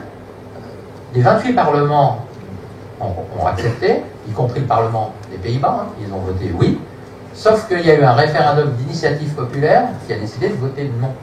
Et donc le référendum a gagné, 60% haut la main, d'ailleurs comme en 2005, et puis après le gouvernement néerlandais est venu à Bruxelles en disant bah voilà j'ai un problème, voilà mon peuple a dit ça, qu'est-ce qu'on fait? Voilà, c'est compliqué, je suis d'accord. Et il y a un problème là, qui est un problème de contradiction entre les démocraties. Et si on veut être tout seul, tranquille, comme les Britanniques l'ont choisi, alors on sort de ça et à ce moment-là, on refait ses choix. Mais ça a des avantages, certainement, on verra bien lesquels, parce qu'on va le voir, on va le voir. Et puis ça a quelques inconvénients, et là aussi, on verra lesquels. Yves, je vais te poser la question autrement parce qu'elle est vraiment super importante. Et je vais passer un peu à côté, je vais insister, excuse-moi. Est-ce qu'on ne construirait pas une Europe 1000 fois plus efficace, fraternelle, fonctionnelle, en posant la question aux personnes concernées plutôt qu'à leurs représentants, qui ne sont pas... Les représentants nous ressemblent très peu, pas seulement en France, dans tous les pays du monde, les élus ne sont pas ressemblants des gens qui les élisent. Et ils ont des intérêts qui ne sont pas toujours convergents. Et je suis gentil, parce que c'est souvent même divergent. Est-ce que ce ne serait pas plus malin de fonder une association de peuples en incluant les peuples eux-mêmes, encore EN, plus loin CORPS, plutôt que de le faire par leurs représentants? Il me semble que les représentants ne sont pas légitimes, et là c'est pas une question juridique, c'est pas une question de constitution, c'est une question politique. En philosophie politique, est-ce que tu trouves légitime que des représentants à qui on a temporairement confié la souveraineté, donc le droit de décider, est-ce que ça te semble légitime que ces gens-là disent « Ok, ben moi, je décide que c'est un autre acteur qui va assumer cette souveraineté ». Et est-ce qu'il peut le faire sans avoir l'accord explicite et je dirais presque unanime de ceux qu'ils représentent? Est-ce que s'ils ne leur demandent pas leur accord, est-ce qu'ils ne les trahissent pas? Oui, non, mais ça, de toute façon, la démocratie, sans même parler d'Europe, elle a quand même une dimension représentative incontournable. C'est-à-dire qu'à un moment donné, même mon père a été maire pendant très très longtemps, même dans une petite commune, il faut élire un conseil municipal avec un maire, des adjoints, etc. Il y a une dimension représentative. Alors après, une fois qu'ils sont là, ils peuvent faire... qu'ils soient transparents, il faut qu'il y ait des consultations, des conseils de quartier, ça, d'ailleurs, ça s'est amélioré. Il y a Internet qui nous permet de communiquer, enfin les élus, moi je ne suis pas élu, mais les élus peuvent communiquer plus facilement, avec une consultation. Il y a une... Ils ont des pouvoirs, mais pas tous les pouvoirs. Est-ce qu'ils ont le pouvoir de se déposséder de leur pouvoir? C'est ça la question. Non, mais quand les Français ont décidé de partager leur souveraineté monétaire... Non, mais le peuple français a voté en 92. En 2005, on a voté non. Donc fallait nous la rendre. En 2005, on n'a pas voté non pour ça. On a voté non. On a refusé les termes du contrat d'association, donc on rompt l'association. Je n'ai pas compris, on était d'ailleurs opposés au moment du référendum de 2005. Je n'ai pas souvenir que ça comptait sur la sortie ou l'entrée dans l'euro de 2005. C'est un autre sujet. Maintenant, on peut refaire un référendum, encore une fois. Il suffit de voter pour Marine Le Pen, qui a dit, même s'il commence à fléchir un peu sur sa détermination, sans lui demander pourquoi d'ailleurs. C'est la même façon que Jean-Luc Mélenchon, qui a dit que c'était pas lui, c'était son hologramme qui avait dit qu'il fallait faire un référendum sur la sortie de l'euro. Elle est facile un peu là. C'est pour la fin, c'est pour la route quoi. Bon, mais ce que je veux dire, c'est que il y a aussi des sondages dont les responsables s'abreuvent. Oui, on voilà, je ne dis pas que notre démocratie est parfaite, je viens même de dire que notre démocratie monarchique est vraiment très très problématique.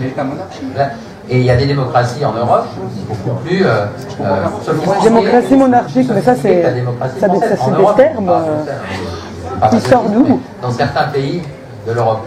C'est vrai que Bruxelles accroît encore plus le problème, puisque c'est à un double niveau. Ah ben voilà, Bruxelles elle accroît plus le problème, mais populaire que Washington aux États-Unis, c'est loin, c'est des gens là-bas dans leur truc. C'est quand même nos ministres qui vont à Bruxelles, notre président qui va à Bruxelles, qui prennent des décisions. C'est pas toujours très transparent, ça devrait l'être plus. Parfois, il y a du double langage, voire même très souvent, ils disent un truc puis en sortant, ils disent le contraire. Qu'il faille plus de contrôle, je suis d'accord. Mais encore une fois, regardons Theresa May. Theresa May, elle se prend dans la gueule ses opposants toute la semaine, en face à face. Angela Merkel, elle se prend, et là, bon. Et puis, là, elle refait des élections, d'ailleurs, Theresa May. Nous, on a un monarque qui est coupé, en effet. Alors, il lit beaucoup de sondages, il essaye de voir, etc. Qu'il faille améliorer la démocratie européenne et la démocratie française, je suis d'accord, bien sûr. Mais, j'appelle votre attention sur le fait que depuis 2005 environ, avec d'abord la querelle constitutionnelle, puis ensuite la crise financière, la crise de la zone euro, et puis ensuite la crise des réfugiés, la crise migratoire, le terrorisme, les principales divisions en Europe ont été entre les peuples. C'est grave d'ailleurs, c'est grave. Il n'y a pas de peuple européen. J'ai pas dit qu'il y avait un peuple européen. Il n'y en aura jamais. Des divisions entre les peuples. Mais vous m'avez entendu dire qu'il y avait un peuple européen. J'ai dit des divisions entre les peuples. Donc il n'y aura pas de démocratie en Europe. En effet, c'est pas facile. Maintenant, soit on se bat dans ce cadre-là, parce que l'Union a quelque intérêt dans ce monde du XXIe siècle, et on se bat pour essayer de faire en sorte que ce que souhaite la majorité des Français puisse être porté au niveau européen et convaincre les autres, soit on préfère, et c'est une option que je respecte, reprendre nos vies et sortir. Mais encore une fois, on n'aura pas le beurre, l'argent du beurre, et le sourire... Le beurre et le pourri. Il est immense le beurre. Alors on arrive au terme de cette soirée. Je vais demander à Étienne Chouard en quelques minutes une conclusion, s'il te plaît. Peut-être nous donner tes impressions générales sur ces échanges et les suggestions à ton tour aussi. Alors, moi je suis frustré par la longueur, là, le fait que je voudrais pouvoir en parler beaucoup plus, je voudrais en parler beaucoup plus souvent. Depuis 10-12 ans que je me bagarre contre tous les aspects de l'Union européenne qui me paraissent extrêmement dangereux pour à la fois la paix, et la paix économique, je le considère aussi. Depuis 12 ans que je me bagarre, j'ai beaucoup de mal à participer à des controverses publiques avec des gens importants qui représentent la défense de l'Union européenne. Or, je trouve que ça se justifierait, ce serait légitime dans un pays démocratique que soient mis en scène les conflits, les oppositions, les controverses. La mise en scène des controverses me paraît être une donnée de base, une institution de base de la démocratie. C'était à Athènes, c'était absolument essentiel. D'ailleurs, Lysée Goria, le droit de parole pour tous à tout moment, à tout propos, servait à ça. Je ne fais pas d'illusions, je pense qu'il n'y a pas beaucoup d'Yves dans le monde européen, donc je sais que ça n'arrivera pas souvent.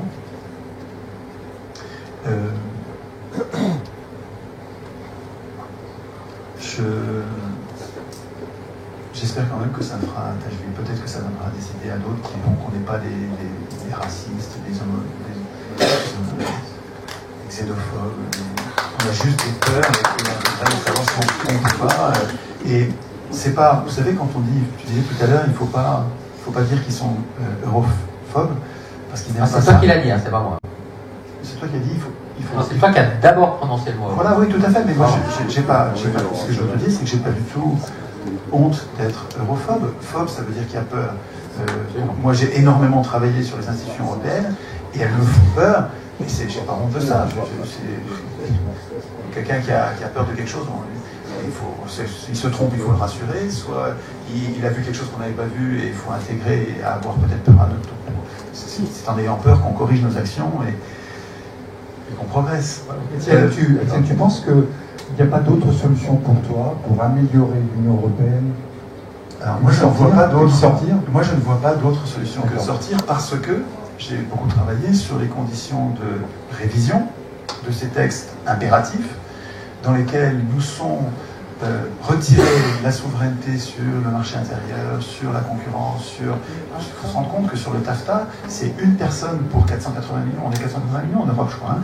Il y a une personne qui négocie pour nous le TAFTA, et en secret absolu, nos parlementaires n'ont même pas le droit de voir le texte sur le TAFTA, on n'a pas le droit, nos parlementaires, les parlementaires européens n'ont pas le droit de le voir, récemment ils ont eu le droit de le voir, mais sans avoir le droit de prendre des notes, sans avoir le droit de prendre des photos, sans avoir le droit d'enregistrer. Ils ont juste le droit de regarder. Et en plus, je crois que c'était en anglais. Pourquoi ils font ça? Je trouve ça extrêmement dangereux. Et j'aimerais... Enfin, voilà, je ne sais pas ce que tu penses. Qu'est-ce qu'on pourrait faire pour que les Je vais dire deux choses. Je pense qu'au fond, ce qui nous sépare, mais courtoisement, c'est de savoir si l'Europe et même le monde est une menace ou une opportunité. Moi, je conçois, je reprends mon exemple bordelais, ça m'a marqué quand j'avais 15 ans, que l'Europe puisse être une menace. Je ne suis pas venu dire l'inverse ici. Je dis deux choses. C'est aussi une opportunité. Oui, pour les multimilliardaires. C'est aussi une opportunité. Ouais, comme les milliardaires. Ouais. Et là, ça passe sombre, et là, ça passe humide. Et c'est la banque qui a financé le nazisme de voir quelle est la proportion. Mais déjà, ce que tu as appelé un débat éclairé, je pense que si on pouvait effectivement poser les avantages et les inconvénients, regardez ça. Premièrement. Deuxièmement, moi, je pense qu'on est arrivé dans une... Et quand je dis moi, je pense que les militants du mouvement européen France avec moi, pense que l'Europe est aussi, non pas seulement une menace, mais une réponse aux menaces. Une réponse aux menaces. Je prends un exemple. Des trucs qu'on veut construire. Face aux changements climatiques, l'Europe est une réponse. C'est parce que nous nous sommes groupés au niveau européen que nous avons pu convaincre, et d'ailleurs peut-être que maintenant les États-Unis vont se retirer, mais n'empêche que l'Europe a fait des choses et on ne va pas lutter seul, nous, contre le changement. C'est faux ça. Je pense que ça. N'importe quoi. Deux éléments, menace, opportunité, menace ou réponse aux menaces. Je pense que si on arrive à avoir un débat sur ces trois registres, ensuite on peut faire le bilan. Mais la deuxième chose, puisqu'il est temps de se séparer pratiquement, c'est que je prends un engagement, moi ici, ce soir, puisque c'était le match aller, on va dire, à l'extérieur, d'en refaire un. Super. Hein, d'en refaire un. Oui. D'ailleurs, avec le mouvement européen, les militants qui vont bien, peut-être pas à nouveau à Nice, si vous permettez, au moins un plateau, mais enfin bon. C'est pas dans l'Union européenne, mais d'accord. Monter à la capitale, on peut le faire où tu veux. Je l'en prends l'engagement parce que je pense qu'effectivement, et ça c'est notre accord fondamental, l'Union européenne doit être soumise au droit commun du débat démocratique, que c'est important de confronter les points de vue pour éclairer. Merci. Merci beaucoup. On peut applaudir